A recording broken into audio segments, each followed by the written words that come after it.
History is not a straight line. It is a labyrinth of unanswered questions.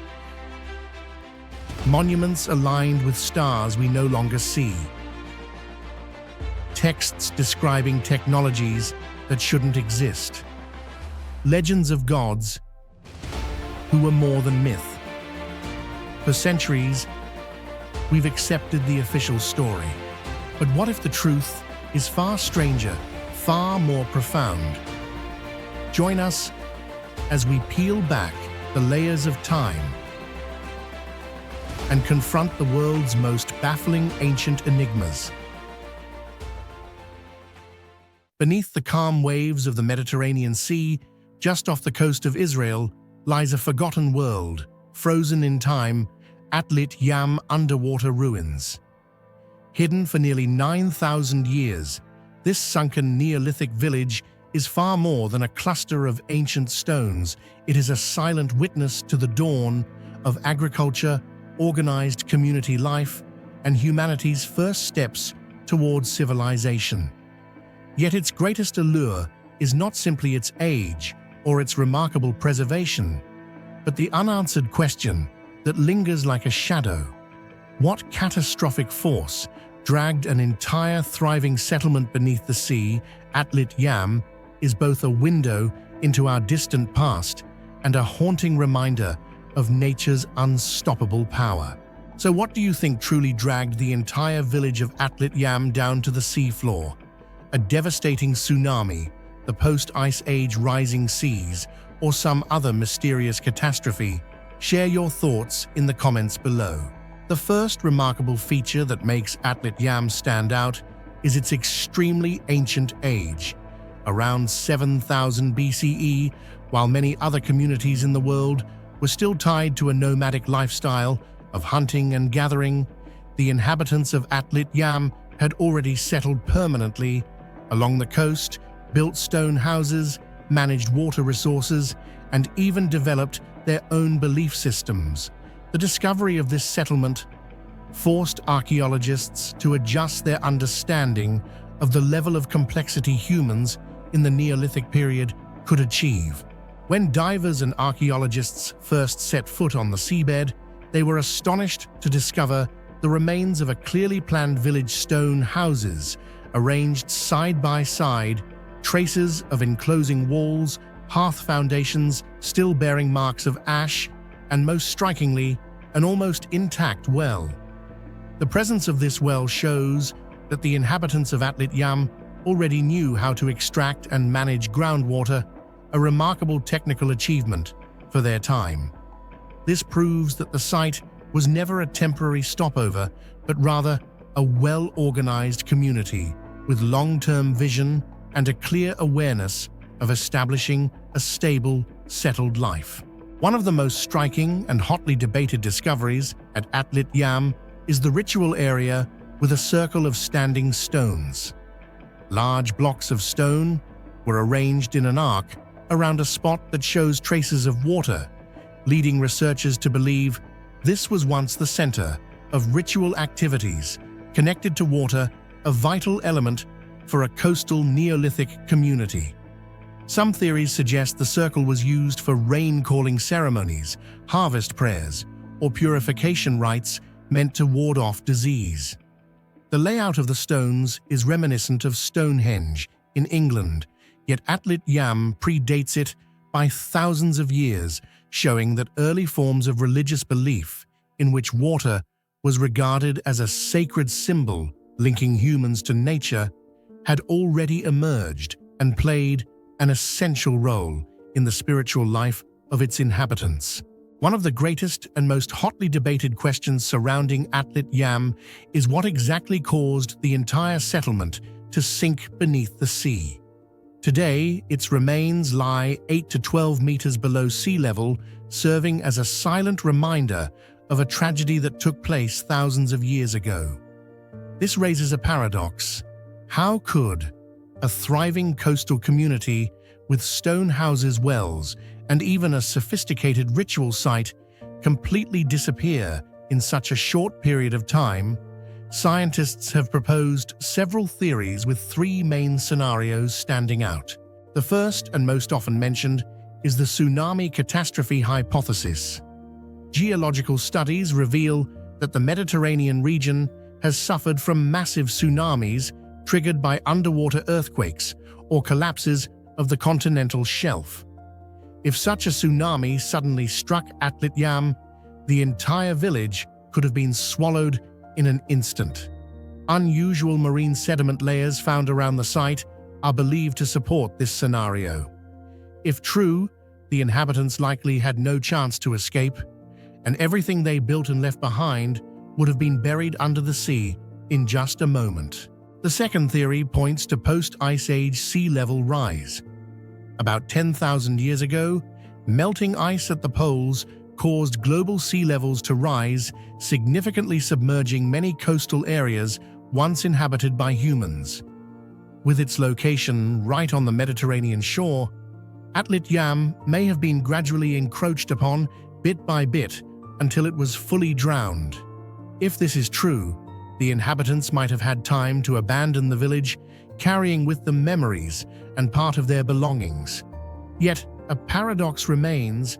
Archaeologists discovered several intact human skeletons within the settlement. If people had time to prepare, why were some left behind? Were they victims of disease, or did they choose to hold out until the very last moment as the sea engulfed their home?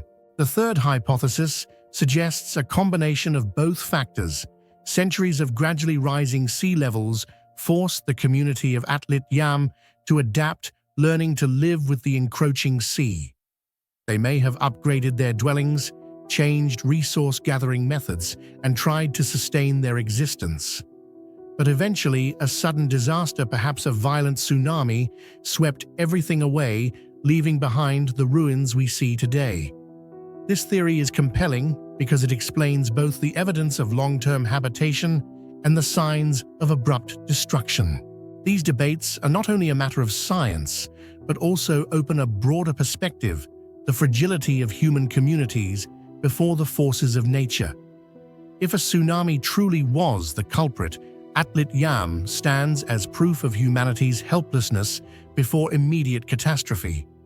If sea level rise was the main cause, then the site becomes a warning for the present that climate change can slowly erase civilizations without us realizing it.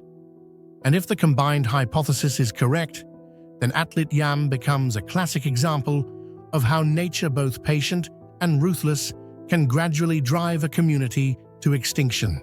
It is precisely this uncertainty among the hypotheses that gives Atlit Yam its special allure. It is not just an archaeological site, but an unanswered question, compelling us to reflect on the relationship between humanity and the environment. Whatever the real answer may be, the mystery of Atlit Yam's submersion will continue to challenge researchers and inspire human imagination for centuries to come. One factor that adds even more mystery to Atlit Yam is the presence of graves within the settlement itself. During excavations, archaeologists uncovered several human skeletons showing signs of pulmonary tuberculosis, considered the earliest known evidence of this disease in human history. This suggests that the community may have already been ravaged by an epidemic, weakening their ability to survive even before the natural disaster struck. If this hypothesis is correct, then being submerged by the sea may have been merely the final blow to a society already in decline. In addition, stone, bone, and shell tools found here prove that the inhabitants of Atlit Yam had a mixed lifestyle, hunting, fishing, and farming. This is valuable evidence showing that Neolithic humans did not rely solely on one food source, but had already combined multiple means to ensure food security. This diversity once allowed them to thrive, but also raises the question, why could such an experienced community not overcome nature's challenge? The sudden demise of Atlit Yam makes many people think of the legend of Atlantis, a developed city with architecture, belief systems, and a diverse way of life, suddenly lost beneath the sea. The only difference is that Atlit Yam is not a legend, but clear archaeological evidence. Yet just like Atlantis, the reason for its submersion remains a major mystery. Today, as divers continue to explore Atlit Yam, they are not only facing the silent ruins of the past, but also a timeless question: can humanity ever resist the forces of nature? If a resilient community like Atlit Yam was swept away by the sea, it reminds us of the fragility of modern civilization in the face of climate change and natural disasters. Thus, Atlit Yam is not only an archaeological site, but also a symbol of humanity's vulnerability before nature. It is both the real Atlantis of the Mediterranean and a warning about the precarious relationship between mankind and its environment. To this day, every stone, every skeleton, every tool found beneath the sea still tells part of the story, but the complete picture of Atlit Yam's mysterious disappearance remains unfinished. And perhaps that is exactly what makes this place forever captivating to scientists and all who are fascinated by the mysteries of history. Hidden on the edge of the Sahara Desert in the rocky highlands of present-day Mauritania, the Dar Tichit ruins stand as one of the strangest and least known archaeological sites of ancient Africa. Unlike the world-famous pyramids of Egypt or the great stone cities of the Middle East, Dar Tichit seems like a forgotten civilization, leaving behind only silent stone walls, dry stone structures without mortar, and above all, questions that have never been fully answered. It is believed that Dar Tichit existed from around 2000 BCE to 500 BCE, more than 4,000 years ago. This makes it one of the oldest civilizations of West Africa, predating even the legendary kingdoms of Ghana or Mali. Archaeological evidence shows that this was once a densely populated and organized settlement, and more importantly, a society that combined herding with agriculture right in the heart of what is now the arid Sahara. What do you think about the mysterious disappearance of Dar Tichit? Was it the inevitable result of climate change, fierce conflicts between communities, or an organized migration that paved the way for the powerful West African kingdoms that came later? Share your thoughts in the comments below.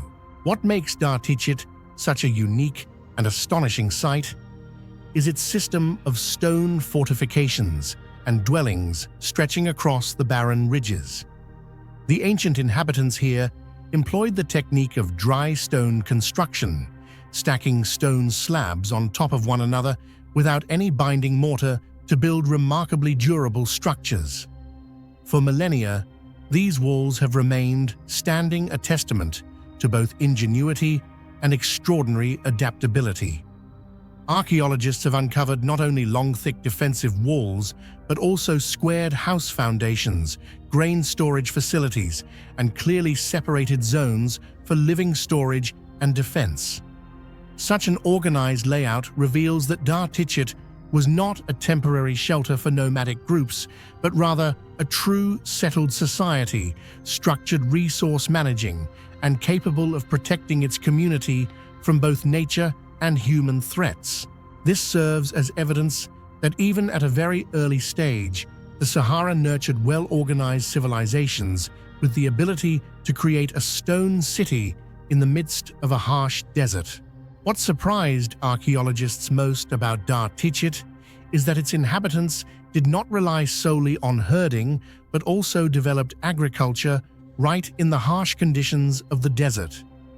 They cultivated millet, a drought-resistant grain, on the lands around the highlands, and traces of charred millet seeds, along with primitive grinding stones, confirm this practice.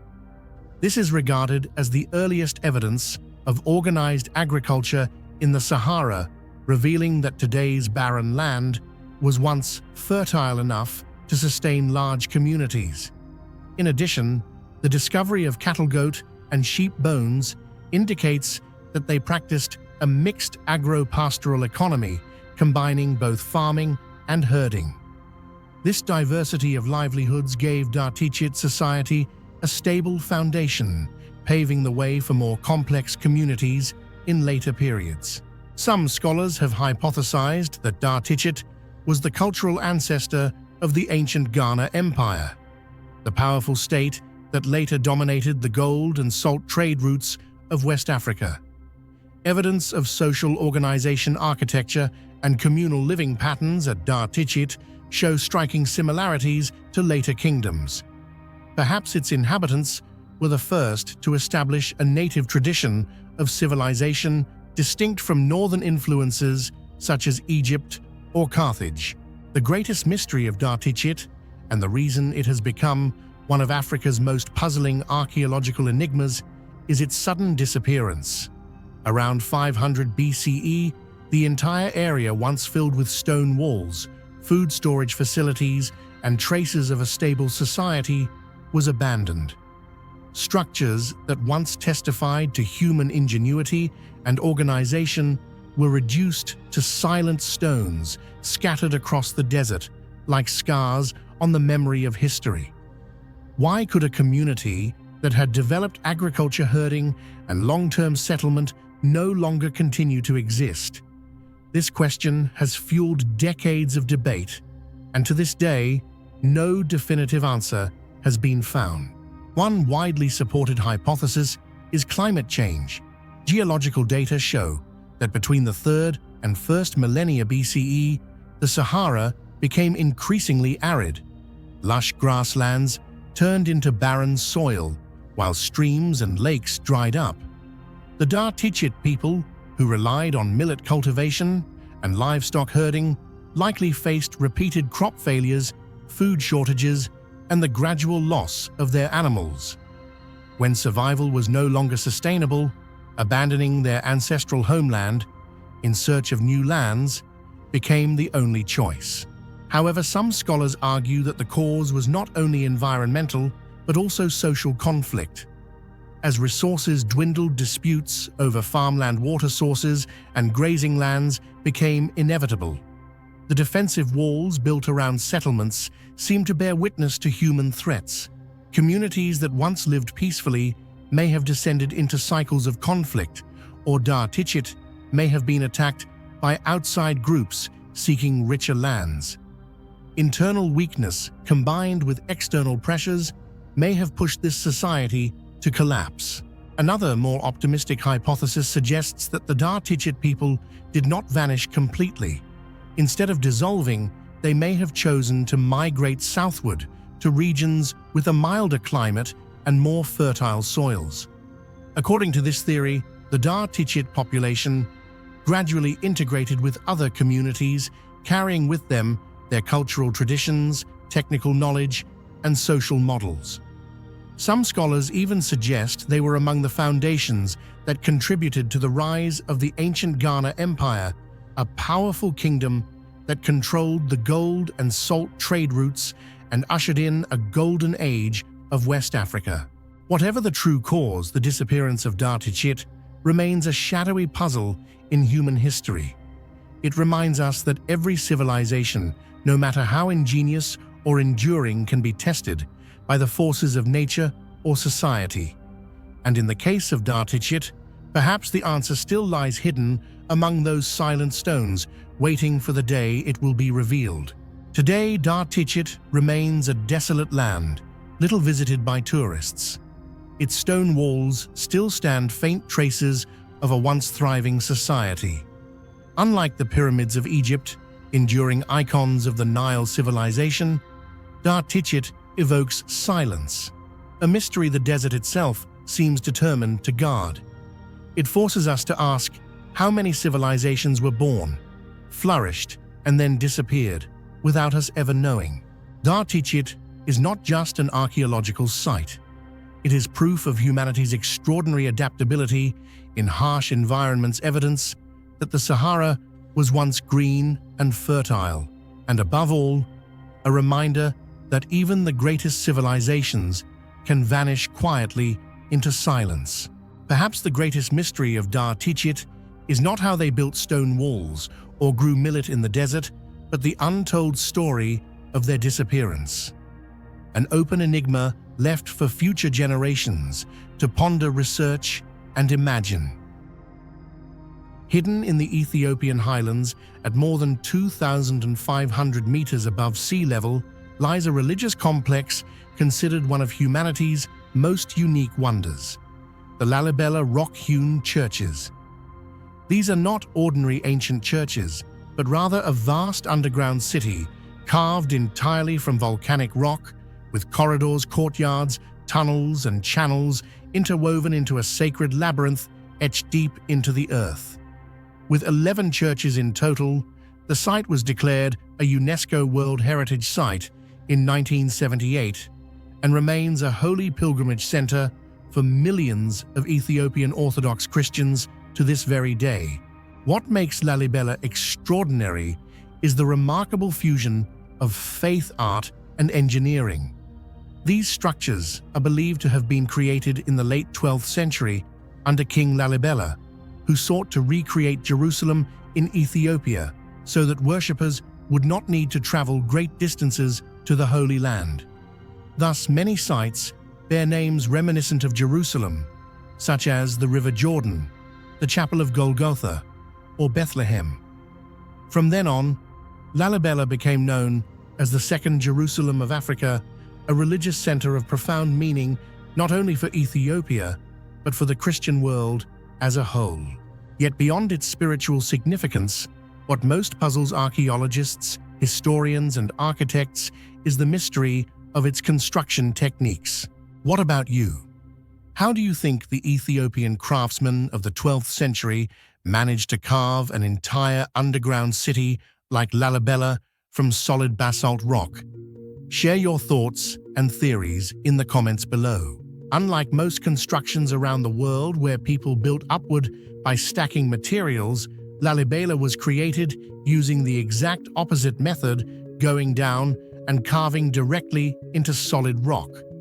Craftsmen of the time had to select a massive block of volcanic basalt and then begin at the surface, cutting downward layer by layer, gradually shaping the roof walls, windows, columns, and finally hollowing out the interior to form the church space. This method required almost absolute precision, since even a small mistake could cause the entire structure to crack or collapse. Yet the result was 11 monolithic churches each, with complete layouts, intricate decorations, and an astonishingly perfect symmetry. Most striking of all is the Church of St. George Bieta Georgis, with its floor plan shaped as a flawless cross, as if it had been created with modern surveying tools that people in the Middle Ages simply did not possess. This leaves today's researchers in awe. How could Ethiopian craftsmen of the 12th century achieve such precise calculations and structural stability with only the rudimentary technology available to them? One of the aspects that makes Lalibela one of the greatest mysteries in human history is the question of construction techniques. The entire complex was carved directly into basalt, a volcanic rock far harder than limestone. Yet 12th century Ethiopia left no evidence that they possessed steel or forged iron tools strong enough to accomplish such work. So what did they use to create such deep, sharp, and perfectly straight cuts? Some theories suggest that the craftsmen may have used a method of heating the rock and then rapidly cooling it with water to weaken the surface, or that they exploited natural cracks in the basalt to expand the structures. However, these explanations still cannot account for the near-modern precision of the monuments. The churches of Lalibela display almost perfect geometric balance with right angles and symmetrical proportions, as if they had been drafted from professional architectural blueprints. Even more astonishing is the fact that this entire process took place underground, in dark spaces lit only by the dim glow of torches. How could the craftsmen maintain such accuracy and consistency under those harsh conditions? Moreover, to create the vast interiors, they would have had to remove an enormous amount of rock, possibly hundreds of thousands of cubic meters. Yet to this day, there is no trace of where this debris was deposited or how it was transported away. This remains one of the most difficult questions modern science has yet to answer. Meanwhile, Ethiopian folklore tells that King Lalibela was aided by angels. By day, humans worked, and by night, angels continued, allowing the project to be completed swiftly. Though symbolic in nature, this legend reflects a reality that even the people of that era could not comprehend how such a monumental structure could have been brought into existence. It is precisely this intersection of engineering myth and faith that has made Lalibela an eternal enigma in history. Beyond engineering marvels, the entire Lalibela complex astonishes with its urban underground design. The churches are not isolated structures, but interconnected by passageways, trenches, and tunnels. Some paths are narrow crevices, barely wide enough for one person. Others open onto vast, sunken courtyards. Together, they form a subterranean labyrinth, serving both defensive purposes and spiritual symbolism, separating the sacred world from the ordinary. Descending into Lalibela gives visitors the feeling of leaving the surface world behind and entering another realm, a holy dimension of faith. This going down also carries deep symbolism, humbling oneself, descending into the earth to seek salvation. Today, Lalibela is not only a sacred religious center, but also a puzzling challenge for modern archaeology and engineering. Many international research teams have applied advanced methods such as 3D laser scanning, high-resolution satellite imagery, and detailed geological analysis in an effort to reconstruct the construction process, yet none have produced a convincing answer. Some theories suggest that ancient Ethiopian craftsmen may have used bronze tools combined with techniques of heating the rock and then rapidly cooling it with water to weaken its structure, making it easier to carve. Others believe they took full advantage of natural cracks within the basalt to gradually expand the spaces. However, these theories still fall short of explaining the near-perfect precision found in every architectural detail, as well as the immense scale of the entire complex. Lalibela thus stands as a vivid testament to the limits of human understanding, a monument built more than 800 years ago that modern science still cannot fully replicate. Unlike many ancient monuments reduced to ruins, Lalibela remains a living center of worship. Every year, especially at Christmas, tens of thousands of Ethiopian faithful in white robes gather here, descending into the rock-hewn courtyards, praying and chanting hymns. This vivid tradition shows that Lalibela is not just an archaeological relic, but a living heritage still shaping the spiritual lives of millions. The Lalibela rock-hewn churches are not only a religious wonder of Ethiopia, but also a construction mystery without a definitive answer. Carved from solid rock in an age of limited technology, they raise profound questions about ancient knowledge tools and labor organization. Lalibela is both a testament to the power of faith and a challenge to modern science. And it is precisely this mystery that makes the site one of the most captivating heritages of the world, where every step into the stone depths is both a spiritual journey and a dialogue with secrets beyond time. In the late 19th century, at Tel El Amarna, the short-lived capital of Pharaoh Akhenaten, archaeologists uncovered a unique collection of nearly 380 clay tablets inscribed in cuneiform. These are known as the Amarna letters, and they immediately became one of the most important discoveries in the study of ancient diplomacy. What makes them remarkable is that they were not written in Egyptian, but primarily in Akkadian, the common diplomatic language of the Near East in the 14th century BCE. They are not merely lifeless fragments of words, but a vivid portrait of a turbulent world where great empires competed for influence. Petty states trembled as they begged for protection, and Egypt, seemingly the supreme power, gradually revealed deep cracks in its political and military foundations. Why do you think the Amarna court remained silent in the face of such desperate pleas in the letters? Was Egypt truly weakening? Or was Pharaoh Akhenaten simply too absorbed in his religious reforms? Share your thoughts in the comments below. The Amarna letters were sent from many different countries and territories: Babylon, Mitanni, the Hittites, Assyria, as well as city-states of Canaan and the Levant. They deal with a wide range of matters, from diplomatic marriages, exchanges of gifts, and the establishment of alliances, to requests for military aid. On the surface, these may appear to be mere administrative procedures or diplomatic records, but read more closely, they reveal a world full of tension and disorder, where power relationships that seem secure were in fact deeply unstable. One of the most striking aspects lies in the letters from local rulers in Canaan. These petty kings ruling city-states no larger than towns repeatedly cried out for the help of the Egyptian pharaoh. They spoke of threats from nomadic groups, like the Habiru of rebellions in neighboring city-states, and of the fear that their lands would soon fall if they were not protected. In many letters, the tone is even desperate, with pleas such as, "If the king does not send troops, your servant will lose everything." This reveals that Egypt did not truly control Canaan outright, but only maintained its influence through a fragile network of vassals. One of the greatest mysteries revealed by the Amarna letters is the question, why did Egypt, the dominant superpower of the Near East at that time, seemingly ignore the desperate pleas for help from its vassals in Canaan and the Levant?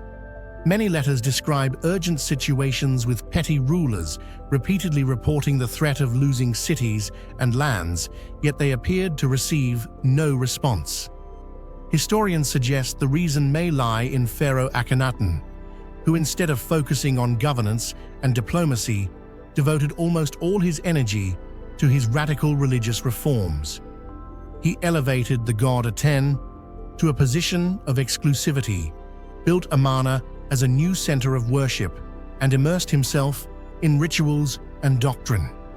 This neglect of diplomacy gradually caused Egypt to lose its leadership role in the region, opening fissures of power that would prove difficult to mend.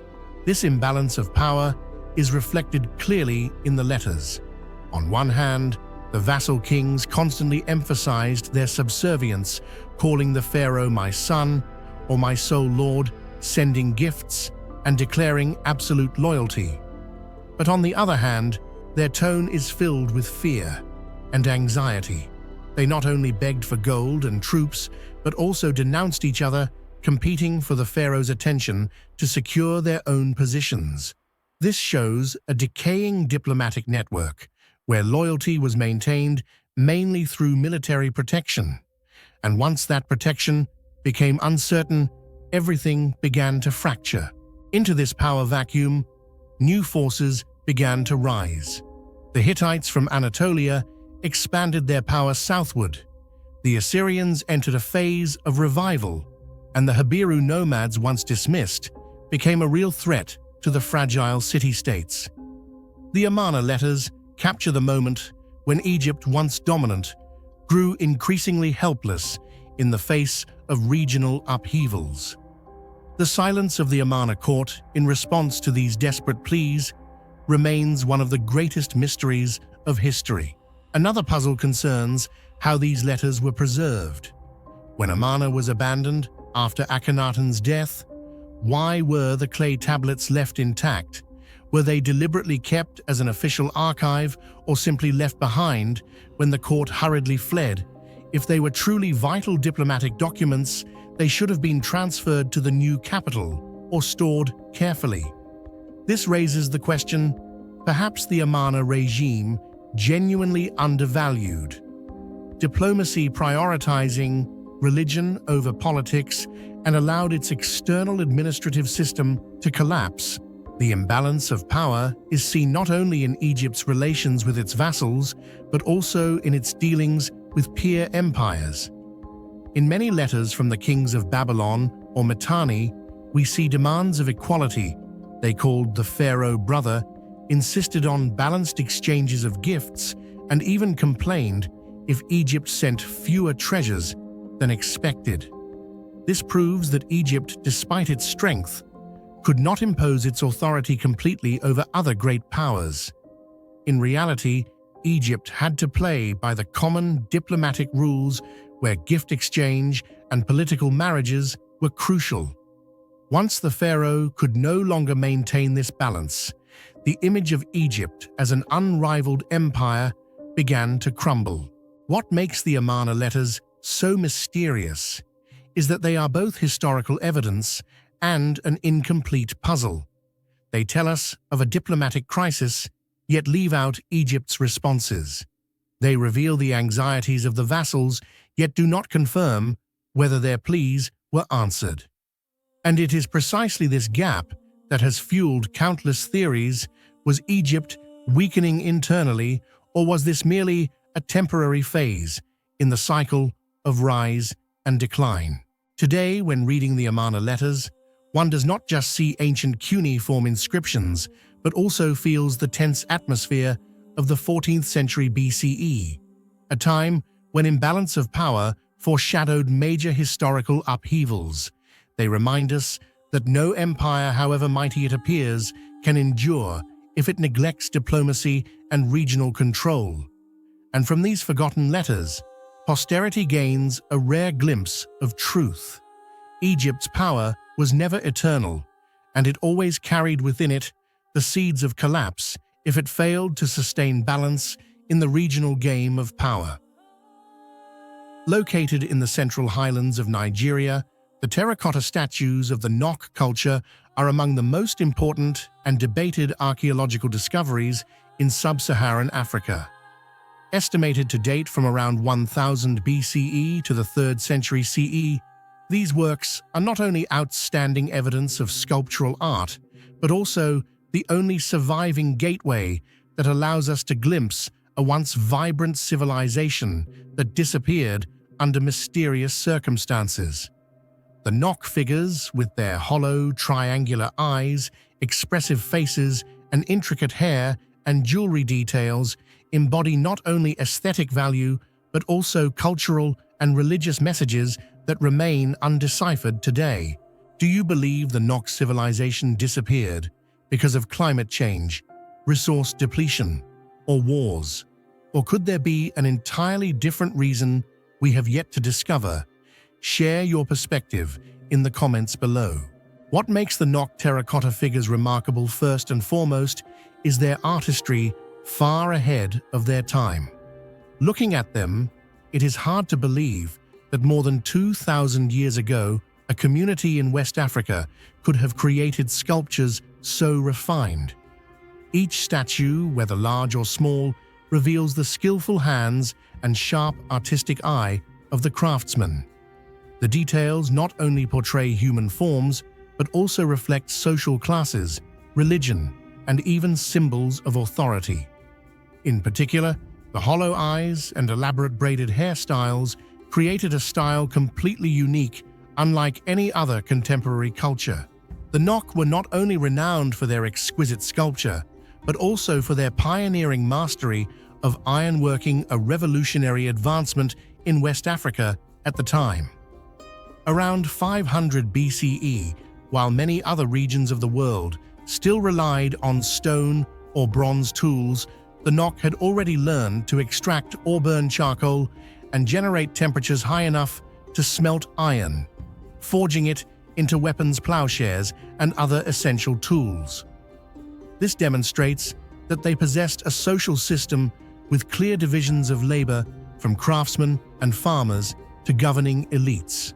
The fusion of technology and artistry reflects a culture that was both productive and spiritually symbolic. Yet the paradox lies in the fact that just as the Nok civilization seemed to reach its peak It vanished suddenly, leaving later generations with questions that remain unanswered. And this is precisely what makes the Nok terracotta figures most mysterious. Their disappearance left no clear trace.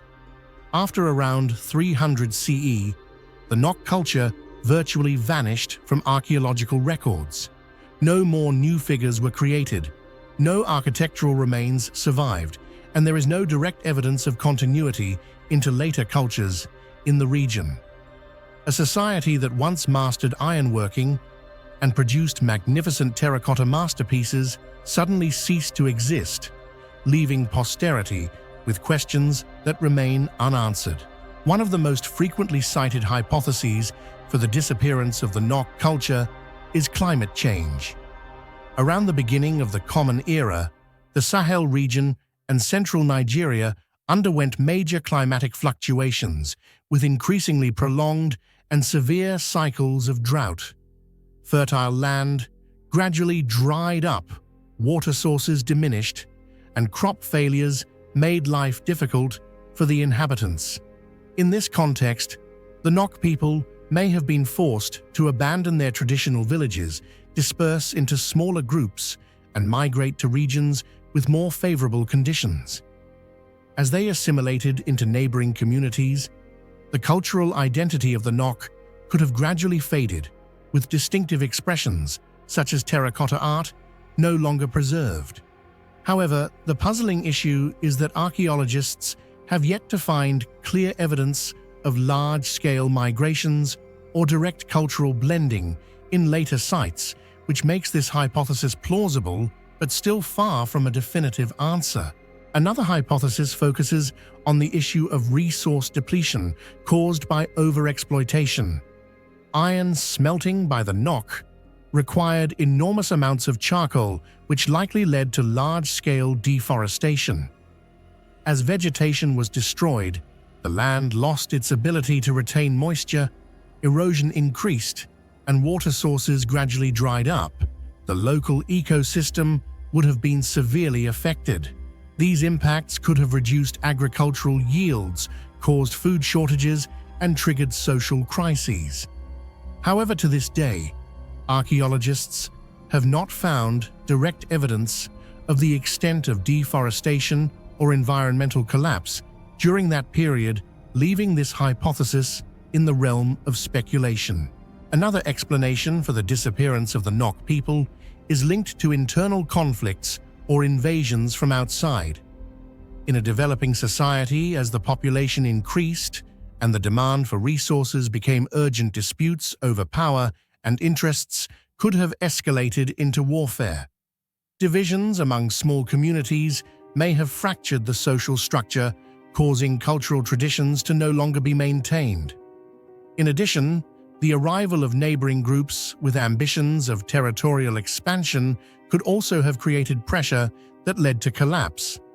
However, to this day, excavations have not uncovered convincing evidence of fortifications, weapons, or layers of battlefield ash, leaving this hypothesis with many unanswered gaps.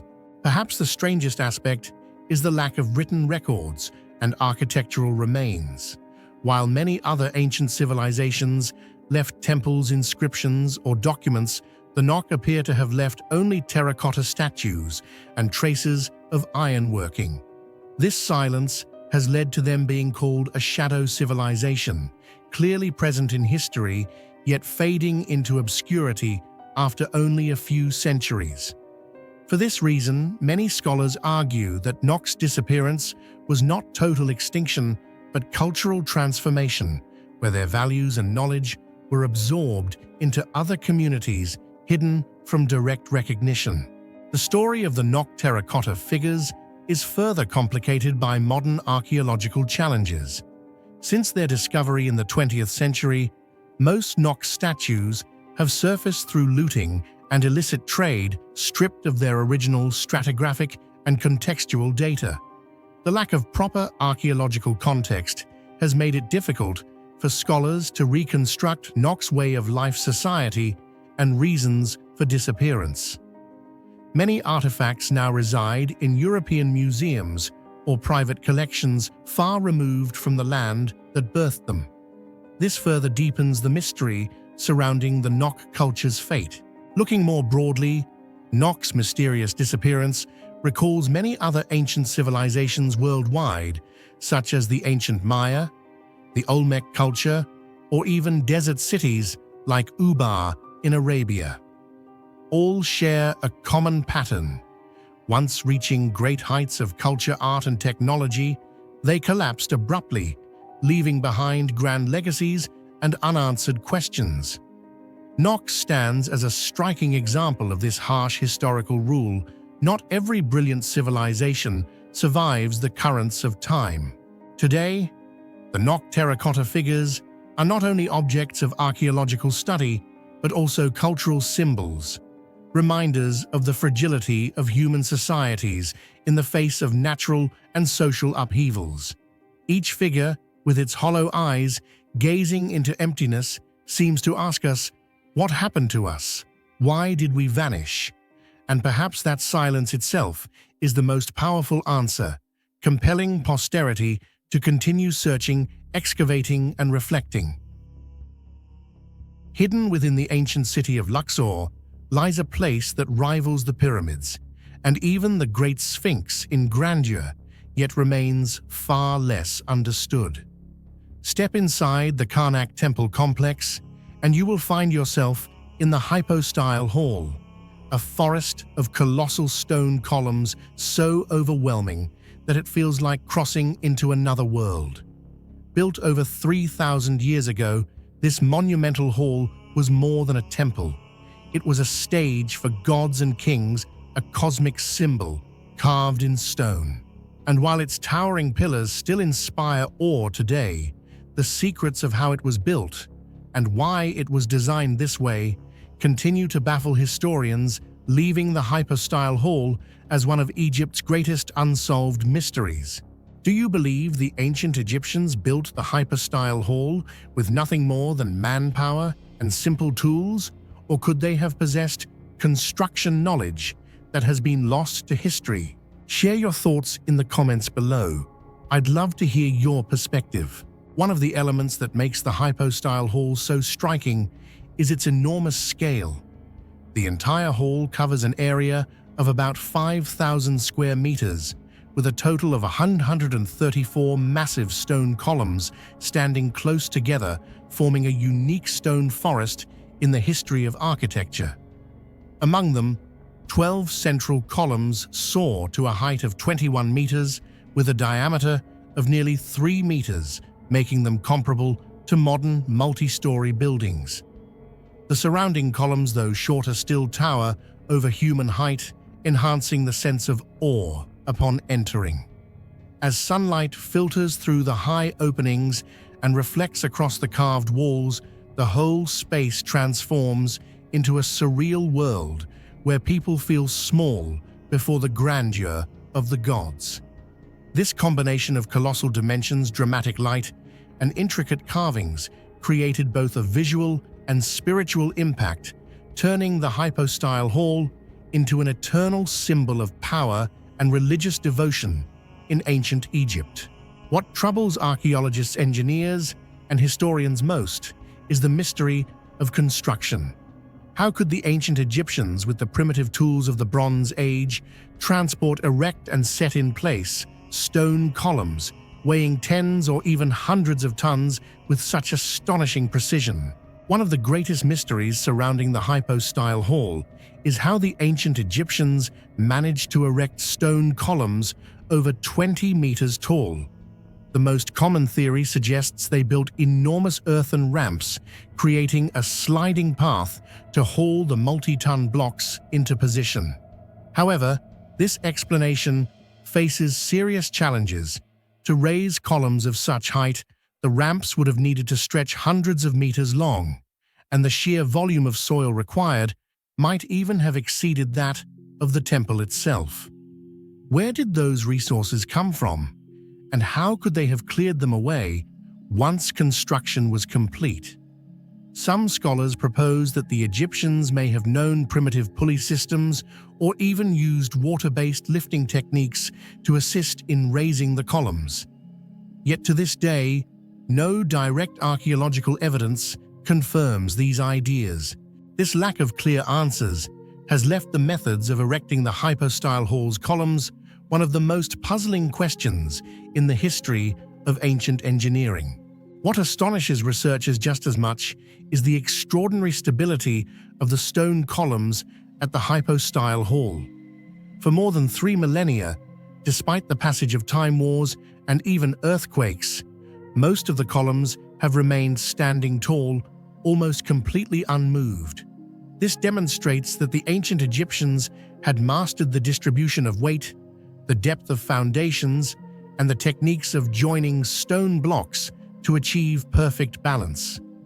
Some scientists even suggest they may have applied principles similar to modern earthquake-resistant architecture despite lacking sophisticated machinery. Was this the result of a body of technical knowledge now lost, or the culmination of centuries of accumulated experience in building monuments? Whatever the answer, this remarkable stability stands as living proof of the timeless genius of the ancient Egyptians. One often overlooked but fascinating detail of the hypostyle hall is the mystery of its colors. Even after more than 3,000 years, traces of red, blue, and yellow paint can still be clearly seen on many of the stone columns, suggesting that the entire stone forest was once covered in vibrant hues. Imagine sunlight streaming through the high ceiling gaps, and reflecting off those vivid patterns, the hall must have glowed like a divine, otherworldly realm. What remains puzzling is how such pigments could endure the harsh Egyptian climate with its intense sun, wind, sand, and extreme temperature changes. The secret behind creating such long-lasting colors is still a great enigma that modern science has yet to fully solve. Beyond construction techniques, the hypostyle hall embodies history and religion. The columns and walls are covered with countless reliefs depicting pharaohs presenting offerings to the god Amun, scenes of conquest and triumph, and sacred rituals of the Opet festival. Some reliefs were carved over previous ones, suggesting the hall served not only religious purposes, but also as a political stage where pharaohs asserted their absolute power. Many scholars believe the design of the hypostyle hall symbolized the cosmos itself. The central columns are thought to represent giant reeds rising from the primordial swamp, the place where, according to Egyptian belief, the creator god shaped the world. The dark hall, pierced by shafts of light from above, may represent the birth of light from primordial darkness. Entering the hypostyle hall, then, was like stepping into a miniature model of the divine universe. One of the most intriguing aspects of the hypostyle hall is the mystery of sound. When stepping into a space filled with hundreds of massive stone columns standing close together, one can immediately notice that voices and footsteps echo in an unusual way, as if the sound were amplified by the gods themselves. Modern researchers believe this phenomenon could hardly be a coincidence. The dense structure and carefully calculated spacing of the columns created an acoustic resonance effect, making prayers or chants sound far more powerful and sacred. If this is true, it proves that the ancient Egyptians not only mastered architecture, but also understood how to harness sound and human psychology to enhance the impact of religious rituals, knowledge far beyond what we usually assume about their civilization. Yet despite centuries of research, the biggest question remains unanswered. How did the ancient Egyptians build the hypostyle hall? We may assume they relied on vast labor forces, manual techniques, and ingenuity, but was it truly just that some scholars speculate the Egyptians had tools and methods now lost, perhaps based on mechanical principles we no longer know? Others, with more mystical leanings, suggest they inherited knowledge from an older civilization, or even from the very gods they worshipped. Whatever the truth, the hypostyle hall still stands as an eternal testament to the creativity and genius of the ancient Egyptians. It is not only an architectural masterpiece, but also a gateway into history's unsolved mysteries. Anyone who sets foot into this forest of stone cannot help but wonder, did the Egyptians know things far beyond their time? And are we today only scratching the surface of that immense knowledge? Far from the towering pyramids of Egypt and the mystical rock-hewn churches of Ethiopia lies a hill cloaked in silence and mystery, Mapungubwe Hill. For over 2 centuries, between 1075 and 1300, this hill was the beating heart of a forgotten African kingdom, a place where gold shimmered under the sun and power radiated from its summit. Here, rulers lived above their people. Artisans shaped golden treasures like the legendary golden rhino, and merchants connected the interior of Africa to distant lands across the seas.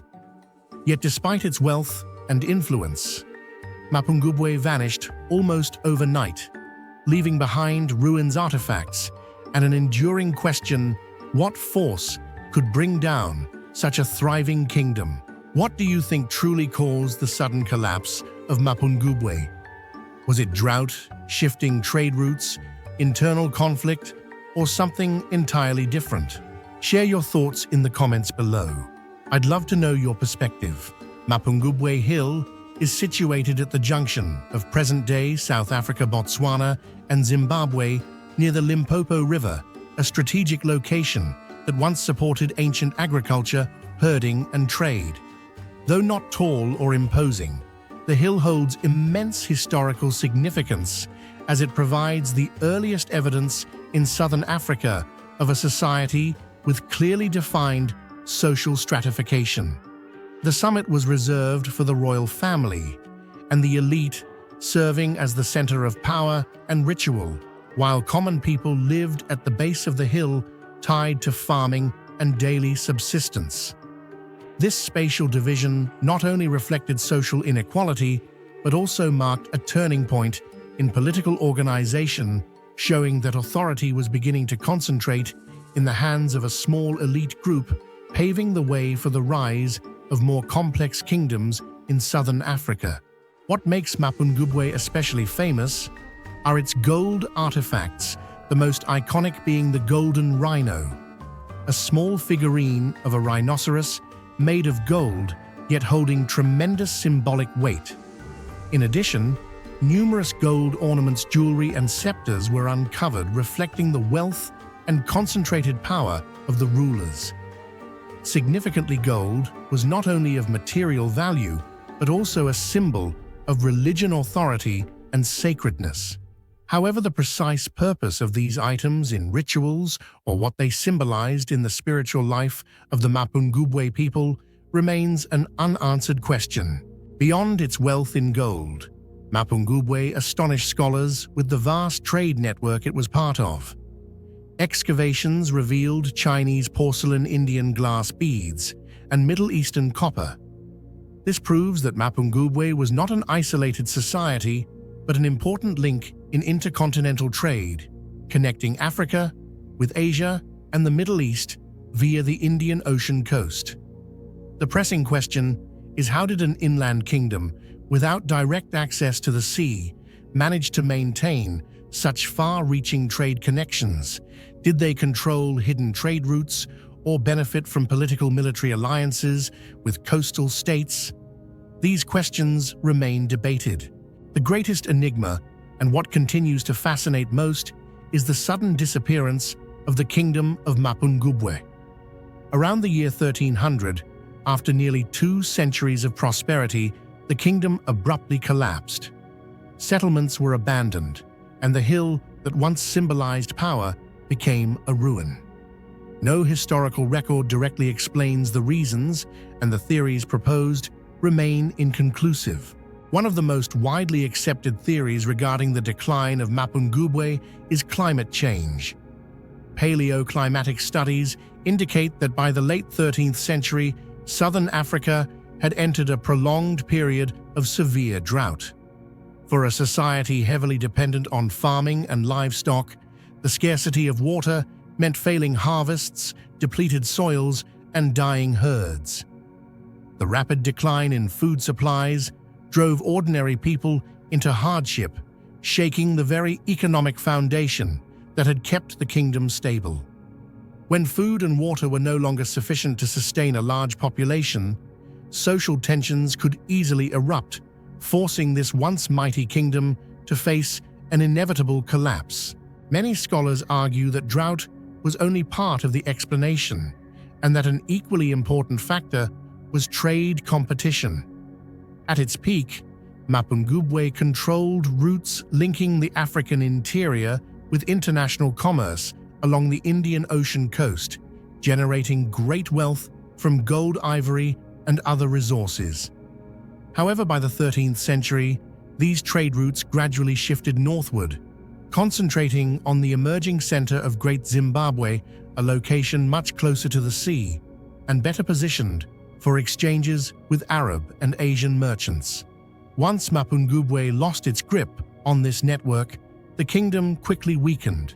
Wealth dried up, political power faltered, and what was once a flourishing realm could no longer escape the path of decline.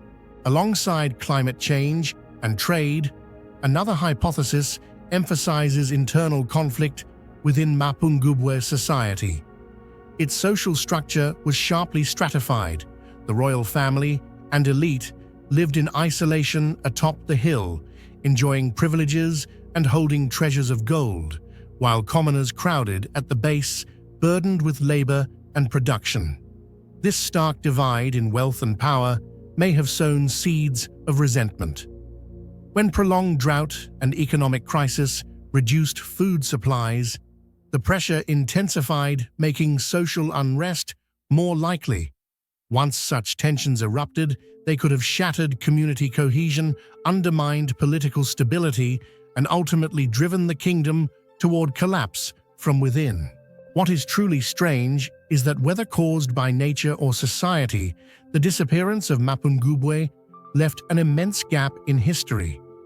A powerful civilization, once part of global trade networks and the creator of exquisite golden works, vanished almost without trace in folklore or oral traditions. This silence only deepens the mystery of the hill. Today, Mapungubwe Hill is not only an archaeological site recognized by UNESCO as a World Heritage Site, but also a sacred place for many local communities. It is believed to serve as a bridge between the human world and the spirit realm of the ancestors. Traditional rituals and oral traditions continue to regard Mapungubwe as a place of power where past and present meet. What makes Mapungubwe extraordinary is the combination of archaeological splendor and unresolved mystery.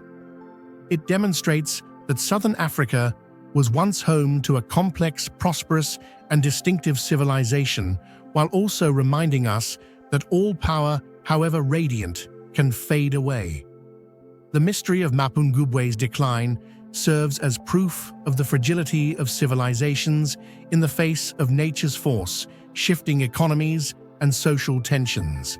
Today, standing atop Mapungubwe Hill, gazing over the vast land where the Limpopo River winds, one cannot help but wonder what truly caused this golden kingdom to disappear.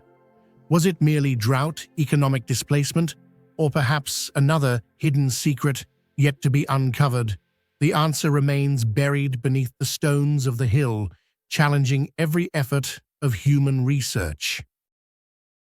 On the beautiful island of Sardinia, nestled in the heart of the Mediterranean, lies a colossal and mysterious legacy that still challenges modern science.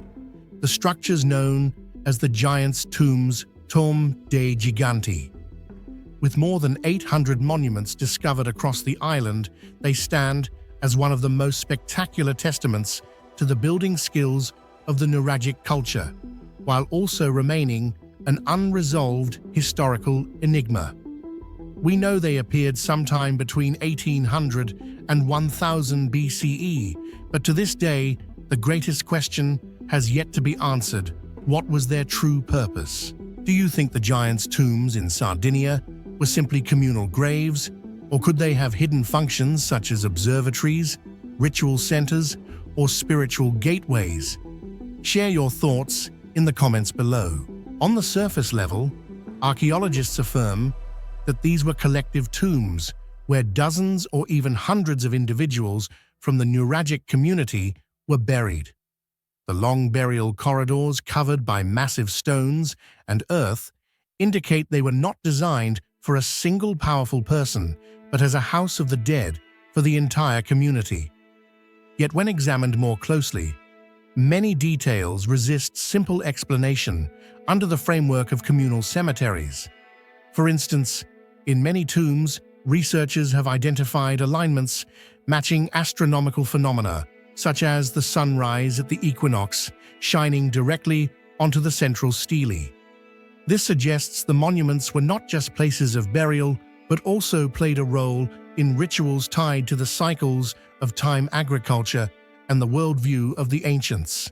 As scholars delve deeper into the study, the mystery of the giants' tombs becomes increasingly complex. The massive stone slabs, standing 2 to 4 meters high and weighing several tons, form an imposing facade that leaves anyone in awe. The Nuragic people had no iron tools, no true-wheeled transport, and certainly no modern machinery, so how could they transport, arrange, and erect these stones with such precision? The act of construction itself was a monumental challenge, but the more pressing question lies in its meaning. Why did the Nuragic invest such enormous effort into creating structures of such grand scale merely for burials? Was this simply a display of communal power, or did it conceal a deeper spiritual significance, a symbol of faith in the afterlife and a yearning to connect with the cosmos? One hypothesis suggests the giants' tombs were in fact community ritual centers where ceremonies related to rebirth and the cycle of life took place. Collective burial was not merely to lay the dead to rest, but to connect them with the gods, with Mother Earth, and with the eternal rhythm of the seasons. The towering stone portals could be seen as symbols of a gateway to the other world, at once fearsome and sacred, through which the souls of the departed passed to join the eternal cosmos. Some researchers have also noted similarities between the giants' tombs and other megalithic monuments in Europe, such as Stonehenge in England or Karnak in France. The common feature here is their connection with astronomy. If they were merely graves, such alignments would be difficult to explain. But if we view them as primitive observatories, or at least structures marking key points in the year, the logic becomes clearer. When sunlight streamed directly through the entrance on specific days, it could serve as a signal for the community. The season for planting had begun. The harvest had arrived, or a seasonal ritual was required. Going further, some scholars argue that the giants' tombs functioned as spiritual communication tools. The Nuragic people may have believed that the dead did not truly vanish, but maintained some form of presence in everyday life. The collective tombs, thus, were not only places to store bodies, but also centers linking the living and the dead, where the ancestors' spirits bore witness and offered protection to later generations. The great standing stones, like enormous stelae, could have acted as landmarks for souls to orient themselves returning during ceremonies. This could explain why so many tombs were built so monumentally and with such detail despite the immense effort required. Alongside ritual theories, others propose that the giants' tombs had social and political functions. A vast structure demanding the collective labor of the whole community would become a symbol of unity and communal power. Burying many people together could affirm, "We are one, this community lives together, dies together, and remains bound forever." In the context of Bronze Age tribal societies, such displays of solidarity would have been critically important in strengthening identity and power against rival groups. Yet what makes the giants' tombs truly enigmatic is that no single explanation has been universally accepted. Each hypothesis seems plausible in one respect, but incomplete in another. If they were only communal graves, why the monumental scale, astronomical alignments, and complex design? If they were observatories or ritual centers, why are so many human remains found inside? If they were political symbols, why does the design appear so consistently across hundreds of sites all over the island? Adding to the enigma, local folklore weaves another layer of mystery. Sardinians believe these monuments are linked to giants who once lived on the island. Though there is no scientific evidence for a race of giants, the legend has persisted for thousands of years, merging cultural memory with stone architecture. For many, the name Giants' Tombs is not just a description of scale, but an acknowledgement that these works seem beyond the abilities of ordinary humans. Today, the Giants' Tombs continue to draw thousands of visitors and researchers from around the world. People come not only to marvel at the massive stones, but also to seek answers to the question that has echoed for millennia. What were these monuments truly built for? Were they places of rest, for the dead gateways to the spiritual realm, stone calendars, or symbols of power in an ancient society? Perhaps the truth lies in a combination of all these roles. The giants' tombs may have served simultaneously as burial sites, ritual centers, astronomical tools, and social-political emblems. It is this multifunctional and mysterious character that makes them such a unique human heritage. They do not just tell the story of death, but also reflect the ancient human desire to connect with the cosmos, with their ancestors, and with one another. And perhaps that is why, even today, standing before these silent giant stones under the Mediterranean sun and wind, one still feels an uncanny sense of awe. A feeling that these monuments do not belong solely to a distant past, but carry a timeless message.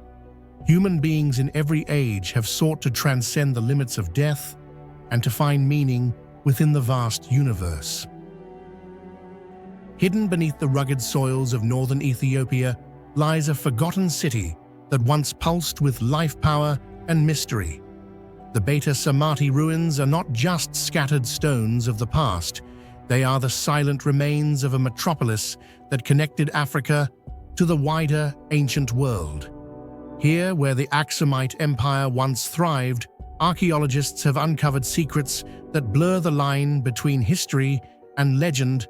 Advanced stonework, rivaling the great monuments of Egypt, artifacts from distant civilizations and echoes of a faith in transition. Yet the greatest enigma persists. How could a city so vital, so strategically placed at the crossroads of empires and oceans simply vanish?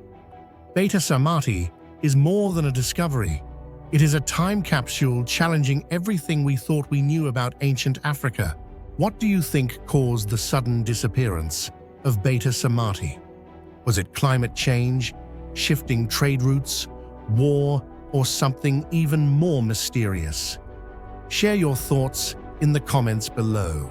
When modern archaeology arrived at the site, researchers uncovered a vast ancient settlement that included administrative buildings, residential quarters, marketplaces, and especially a large religious structure believed to be one of the earliest Christian churches in Africa. All of this indicates that Beta Samati was once a bustling center where economic, religious, and political activities flourished. The artifacts discovered also confirm the city's global connections, beads originating from the Mediterranean pottery, from the Arabian Peninsula, and even items influenced by the Roman Empire. Beta Samati is therefore considered a crucial link in ancient trade networks, serving as a cultural and economic bridge between distant civilizations. Yet what astonishes researchers most is the construction technology of Beta Samati. When examining the remaining walls, foundations, and structures, it becomes clear that they were crafted and assembled with remarkable precision. Large stone blocks were cut to perfect flatness and fitted so tightly together that there are barely any gaps. Remarkably, no surviving records detail exactly how the Axumites accomplished this feat. If we compare Beta Samati to other famous ancient structures, such as the Egyptian pyramids or the massive stones of Baalbek in Lebanon, a similar question arises. What tools and techniques allowed ancient builders to cut, move, and assemble stone blocks, weighing tons into structures so sturdy that they have lasted more than 1,500 years? In many places, stones were interlocked to create a load-bearing design, resistant to erosion time and natural forces. This strongly suggests that the Axumites possessed advanced technical knowledge and building skills far beyond what we previously thought possible in ancient Africa. One of the most intriguing aspects of Beta Samati is the unique blend of local and foreign influences in its architecture. Many scholars believe that the Axumites absorbed construction techniques from the Mediterranean or the Arabian Peninsula through the vast trade networks they controlled. However, the excavated evidence suggests this was not mere imitation, but a process of selection, refinement, and transformation to create their own distinctive style. Architectural details bear a strong local identity, while subtly reflecting external influences, forming a kind of architectural language that feels both familiar and foreign. This fusion makes Beta Samati so mysterious. It demonstrates the Axumites' extraordinary creativity and adaptability, so much so that even today, archaeologists can identify their unique architectural signature, unlike any found elsewhere. When closely examining the structures at Beta Samati, archaeologists realized that the foundations were far from simple, despite their rough appearance. Many buildings were designed to adapt to uneven terrain and harsh climate by reinforcing the base with soil, small pebbles, and rubble to distribute pressure and prevent subsidence. This principle closely resembles modern foundation techniques, showing that the Axumites possessed a practical understanding of mechanics. More strikingly, the stone blocks were cut with remarkable precision, flat surfaces, sharp angles, and joints so tight they seem almost impossible. Some blocks even bear cut marks similar to those made by iron saws. If this hypothesis is correct, it proves that Axumite stoneworking technology far surpassed many contemporary civilizations, revealing a level of advancement long underestimated in human history. The enduring strength of these structures after thousands of years raises many questions. Did the Axumites employ a professional system of engineers and craftsmen, highly organized and specialized, or did they possess building knowledge that has since been lost, leaving us unable to fully replicate their methods? This puzzle becomes even more intriguing when compared with modern construction. Even with advanced machinery, we might struggle to recreate such structures without concrete or steel. This astonishing building technology also reflects the Axumite Empire's strategic vision. Beta Samati was not built solely for daily life, it was also a symbol of royal power and permanence. Administrative complexes and monumental religious structures projected strength and stability. Ironically, however, this architectural resilience could not prevent eventual decline. As Beta Samati faded into obscurity, its buildings remained to defy time, but the people who once lived there vanished without leaving clear records. The mystery of Beta Samati becomes even harder to explain when we confront the question, why was a city that was both prosperous and equipped with advanced construction technology abandoned? Some scholars suggest that changes in international trade routes weakened the city's position, turning it from a bustling hub into a forgotten place. Other theories emphasize resource depletion or the effects of climate change, which made the land barren and forced inhabitants to leave. It is also possible that internal conflict or foreign invasion devastated the city. What is striking, however, is that no single piece of evidence has ever fully explained this disappearance, leaving an enigmatic gap that continues to challenge modern researchers. The combination of mysterious construction technology, international trade significance, and unexplained decline has made Beta Samarti one of the most captivating archaeological sites in ancient Africa. It reminds us of the diversity and complexity of human history, while also challenging modern science to decode its hidden secrets. Today, as archaeologists continue excavating and studying the site, they hope to uncover further evidence of Aksumite tools, techniques, and the reasons behind the city's downfall. Until such answers emerge, Beta Samarti remains a timeless enigma, a monument to the ingenuity of ancient humanity, and a reminder of the limits of our current understanding. Resting on the quiet hills of Mpumalanga, South Africa, Adam's Calendar has often been referred to with a vivid nickname, the Stonehenge of Africa.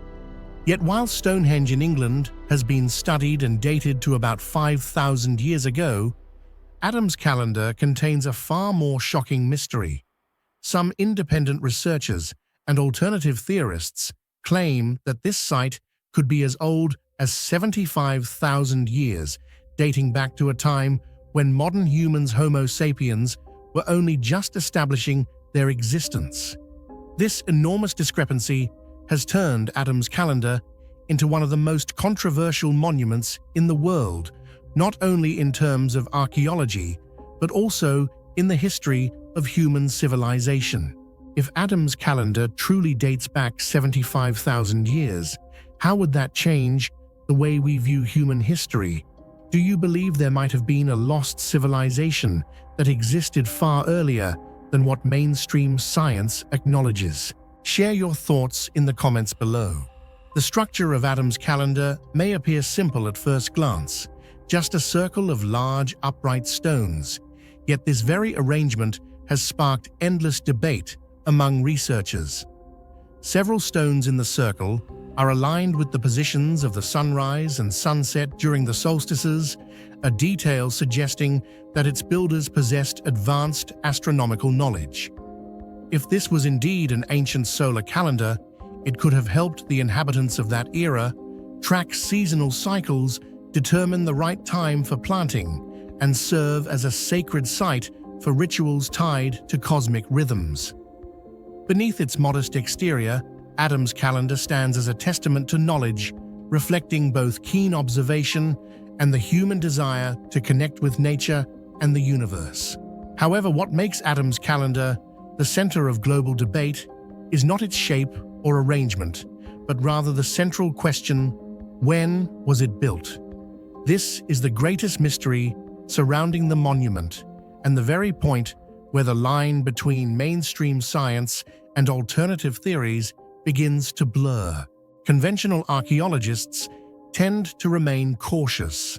They argue that the area was inhabited by indigenous communities in the past few thousand years, and that Adam's Calendar may simply be the product of such groups built for ritual or communal purposes.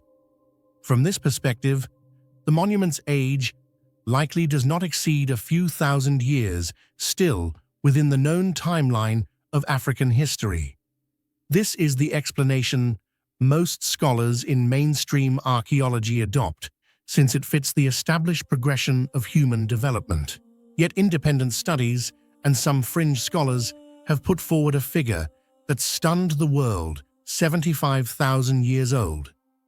If this number is correct, Adam's Calendar would not only predate Stonehenge or the Egyptian pyramids, but it would surpass all known examples of large-scale architecture. To put it in perspective, 75,000 years ago was the very time when modern humans had only just begun migrating out of Africa. suggesting that a civilization back then was capable of constructing such a massive astronomical site raises a cascade of questions. Could human history have left out an entire chapter? Might there have once existed a lost civilization with astronomical knowledge and construction skills far beyond what we imagine? Supporters of the theory that Adam's calendar is 75,000 years old often rely on astronomical evidence to strengthen their claims.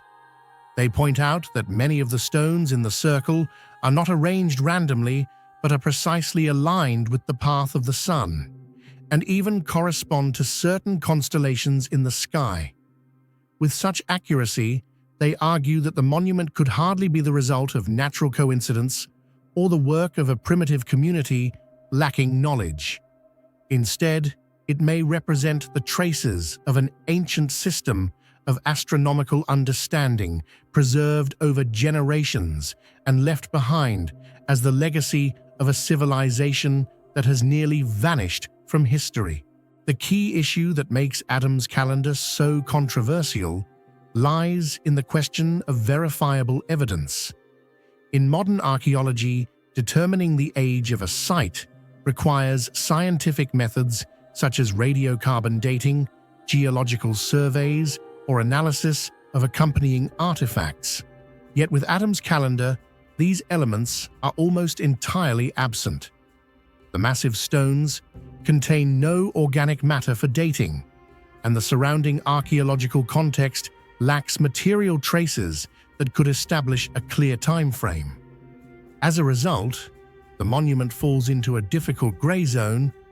There is no direct evidence to confirm its age, yet many unusual features remain that continue to draw attention and fuel debate about its possible antiquity. It is precisely within this evidentiary void that mystical theories have flourished. Some claim Adam's calendar is the remnant of an African Atlantis, tied to legends of lost civilizations. Others connect it to ancient gold mining activities, since Mpumalanga is known for its rich mineral resources. If early communities once extracted minerals here, building a monument to track time and organize labor cycles would not be unreasonable. Still others in spiritual circles believe the stones emit a unique vibrational energy that can affect human bodies and consciousness. What is fascinating is that the debate over Adam's calendar's age is not simply a battle of numbers versus theories. It also reflects how modern people perceive their past. If the site is only a few thousand years old, it stands as proof of the creativity of African indigenous communities, adding another piece to the world's historical puzzle. But if it truly is 75,000 years old, then we may need to rewrite the entire story of humanity, because that would imply civilization began far earlier than official history acknowledges. This raises the question, are we brave enough to consider such a scenario? In science, caution is essential, but ignoring unusual signs could mean losing the chance to uncover new truths. Adam's calendar, therefore, is not just a circle of stones on a South African hill. It is a symbol of humanity's curiosity, of our doubts about our true origins, and of the ongoing debate between mainstream science and alternative theories. Today, Adam's calendar continues to attract tourists, researchers, and mystery enthusiasts. Visitors can stand within the stone circle, watching the sun rise and set as the ancient inhabitants once did, feeling an uncanny connection to the distant past. And as they stand within this landscape, the question of age echoes in the mind. Was this the work of a community a few thousand years ago, or the legacy of a civilization lost 75,000 years back? It is that very question, and the uncertainty with no definitive answer, that makes Adam's calendar one of the most captivating mysteries of humankind. It is not only a puzzle of time, but also a mirror reflecting imagination, belief, and the limits of knowledge we hold today. Standing tall on a high basalt outcrop on the eastern shore of Lake Van in modern-day Turkey, Van Fortress is one of the most remarkable monuments of the ancient Urartian kingdom. This structure was not only a symbol of the power of an empire that once challenged Assyria, but also a testament to the grand building skills and strategic vision of Iron Age people. For more than 2,800 years, the fortress has stood as a stone witness to the rise and fall of civilizations. Yet behind its massive stone walls lie countless unresolved mysteries, undeciphered inscriptions, looted royal tombs, enigmatic religious rituals, and above all the true cause of why Urartu, once a mighty power, vanished from the map of history. In your opinion, what truly caused the kingdom of Urartu, once powerful with Van Fortress as its center, to disappear from history? Was it war, natural disasters, or some other mystery yet to be uncovered? Share your thoughts in the comments below. Van Fortress, built in the 9th century BCE under King Sarduri and stands as clear evidence of the Urartians' masterful construction skills. The structure stretches nearly 1.2 km in length and rises about 100 meters above the plain, forming a massive fortification that dominated the entire region. The Urartians made full use of the natural terrain. 3 sides were sheer cliffs, almost impregnable, while the remaining side was reinforced with colossal basalt blocks, each weighing several tons. What makes it extraordinary is that the walls were assembled without mortar, relying solely on the perfect precision of the stone joints.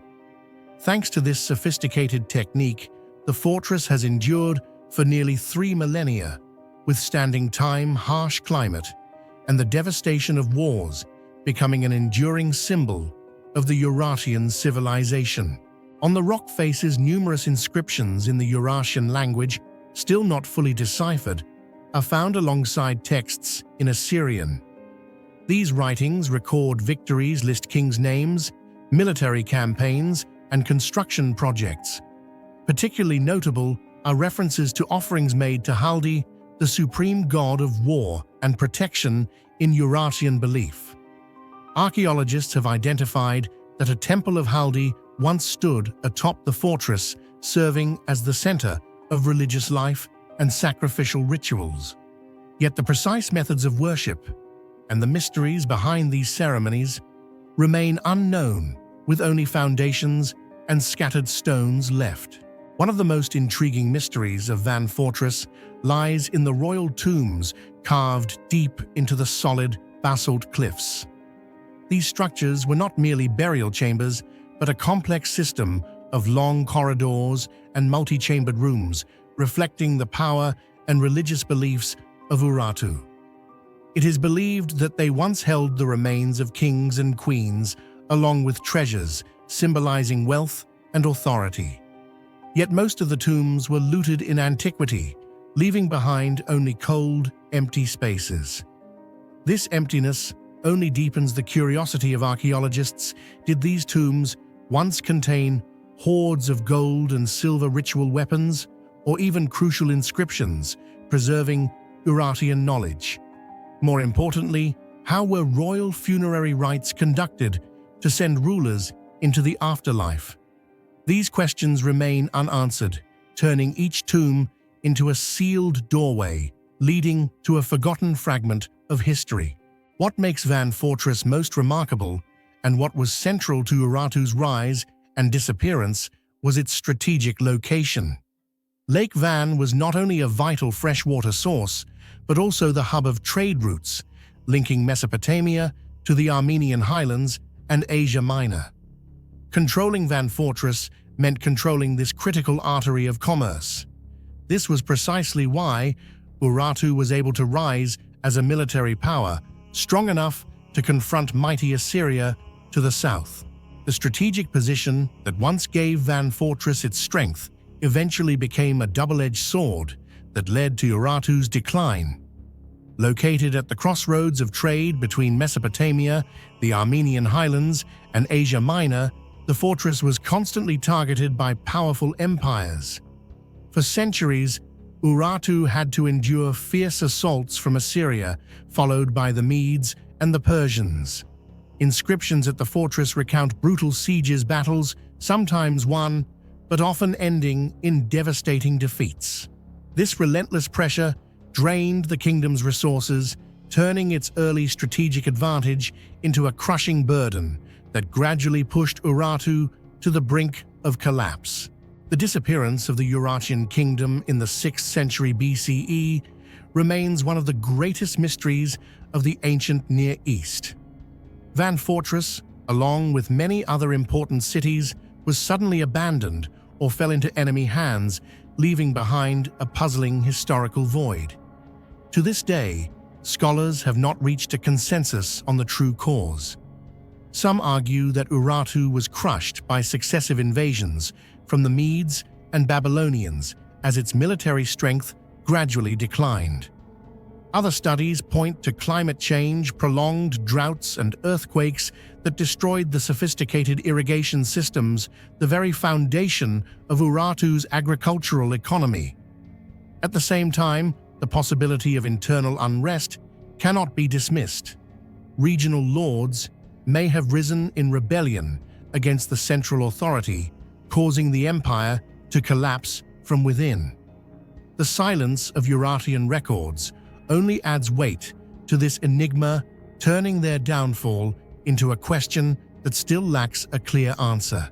What deepens the mystery is that after its fall, Urartu seemed to disappear, without leaving detailed traces of its decline. There are no surviving accounts from the Urartians themselves, no extensive written records explaining the causes, only stone monuments and scattered inscriptions. With such a strategic position, Urartu should have remained influential.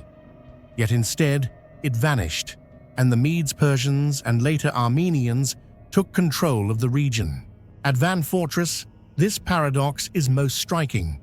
From an impregnable stronghold, from the political and military center of an empire, it became a ruin. Successive civilizations, Armenian, Persian, Ottoman, reused the fortress, but Urartu's legacy faded, shrouded in the mists of time. Strategically, Van Fortress was both the source of Urartu's power and the root of its downfall. The very lifeline that allowed Urartu to rise also exposed it to the ambitions of stronger empires.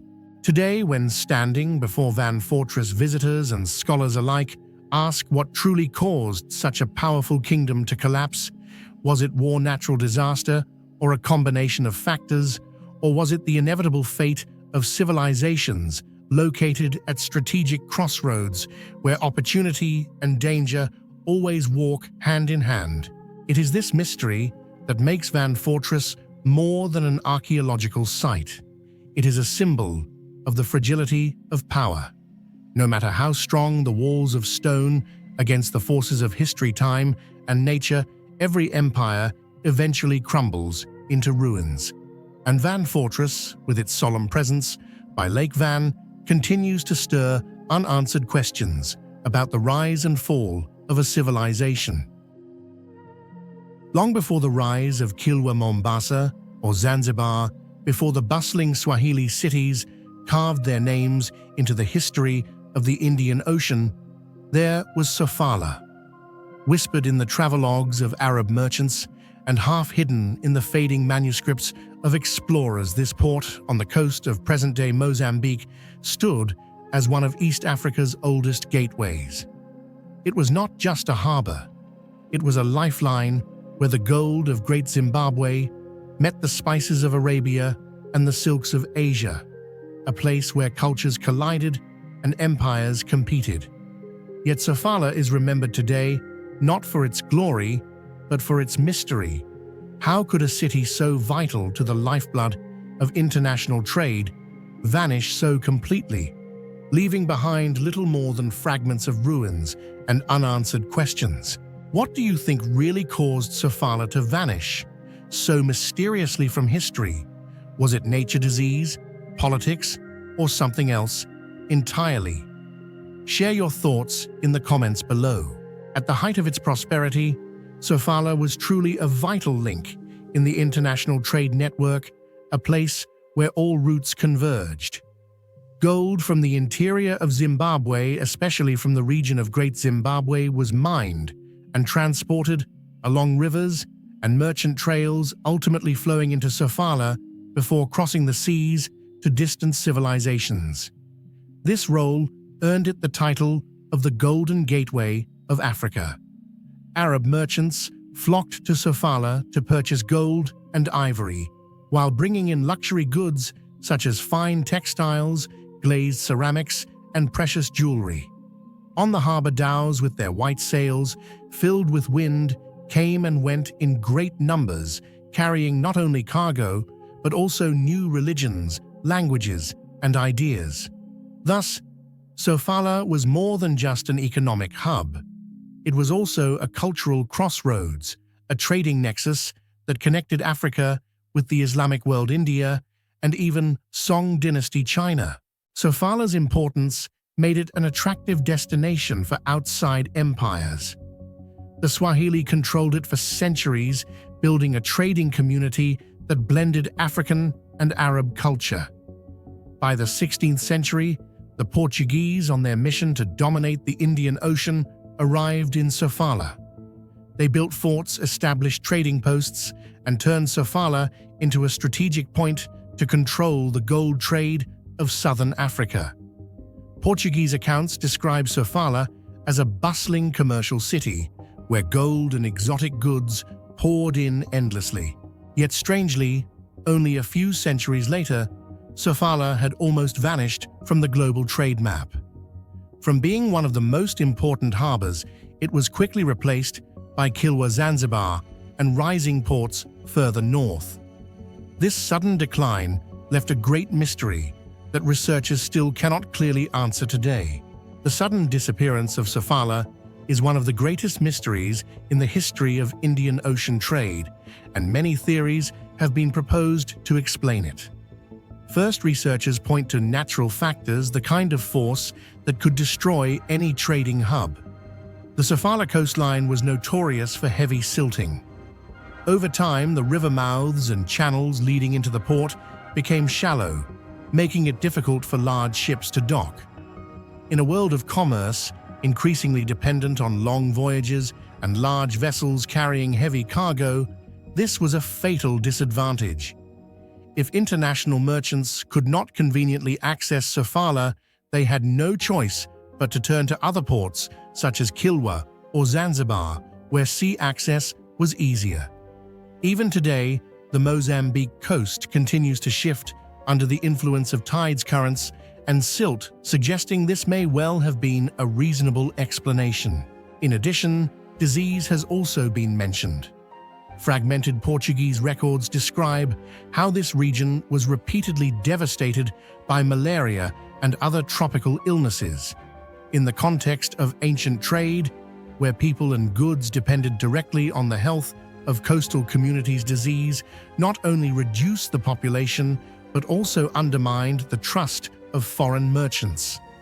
No matter how wealthy a port was, if it was associated with the risk of illness, it would inevitably be avoided. Finally, political factors cannot be ignored. When the Portuguese entered Sofala in the 16th century, they quickly turned it into a strategic point of control. Sofala was no longer the free port of Swahili and Arab traders, but a transit station under strict supervision. Heavy taxation, tight control, and changes in regional power structures drove many merchants away from Sofala toward other centers with greater freedom. This shift gradually eroded Sofala's position in the trade network. Thus, the decline of Sofala may have been the result of intertwined forces, harsh nature, recurring disease, and external political intervention. Together, they converged to push a once glorious port city into the shadows of oblivion. What is striking is that none of these theories fully explains Sofala's near-total disappearance. If silting was the cause, why have so few architectural or commercial remains been found?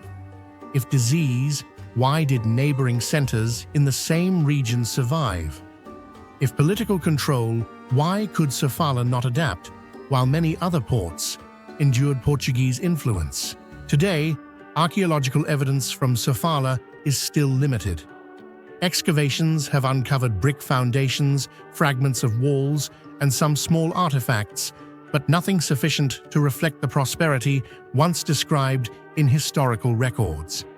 This lack of evidence makes Sofala even more mysterious, like a thriving commercial hub swallowed completely by the sea and by time. For historians, Sofala is a missing piece in the larger picture of the ancient Indian Ocean trade network. We know gold from Great Zimbabwe reached the wider world, but how and on what scale remains unclear because Sofala, the main gateway, left so little behind. Perhaps the answers lie buried under heavy silt or erased within the currents of history. Sofala's greatest mystery is not only its decline, but also the fact that it once held such significance, yet disappeared so quickly it defies belief. From a bustling city that connected civilizations, Sofala has become a nearly forgotten name. This stark contrast makes Sofala one of East Africa's most fascinating enigmas, a port city that exists clearly in ancient records, yet seems to have dissolved into nothingness in reality. Perhaps Sofala's present silence is itself the most powerful message the past has left, that even the grandest centers of power and trade can be forgotten, and their disappearance will remain an unanswered question for those who search the traces of history. When people think of Africa, they often imagine endless savannas, ancient tribes, or traditional cultural heritages. Yet hidden deep within the history of this land lies an artistic treasure that astonishes the entire world: the bronze relief plaques of the Kingdom of Benin, now commonly called the Benin Bronze Plaques. They are not only exquisite works of art, but also hold countless mysteries, from their production technology to their symbolic meanings. Their very existence raises a profound question. How could a medieval African kingdom have possessed metallurgical and bronze casting skills as refined, if not superior, to those of many other civilizations around the world? What do you think about this mystery? How could the Kingdom of Benin have possessed such advanced metallurgy and bronze casting artistry that it astonished the entire world? Share your thoughts in the comments below. The Benin bronzes were created between the 13th and 16th centuries, during the height of the kingdom's power. They were displayed in the royal palace, mounted on large wooden pillars, transforming the palace into a living museum, reflecting history, religion, and authority. Each plaque was its own world, depicting the dignified Oba kings, armored warriors, sacred rituals, and even mythical beings. Their number reached into the hundreds, creating a unique historical archive. Yet what most puzzles scholars is not the stories they tell, but how they were made. From an artistic perspective, the lost wax casting method used to produce the Benin bronzes was an extraordinary achievement.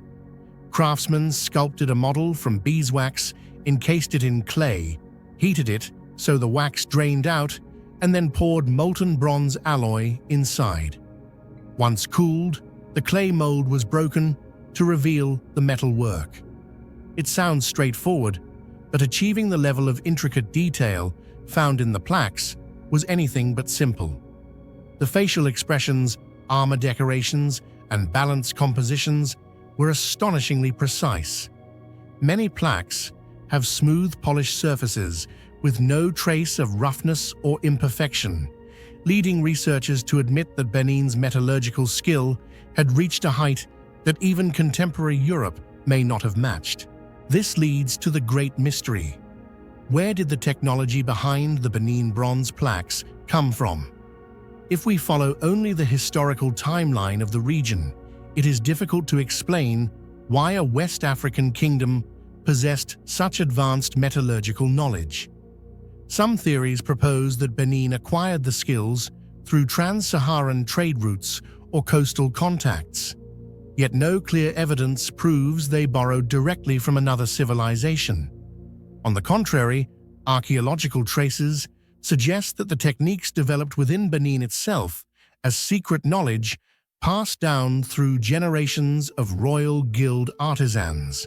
In the 19th century, some European scholars could not believe that Africans had created such masterpieces.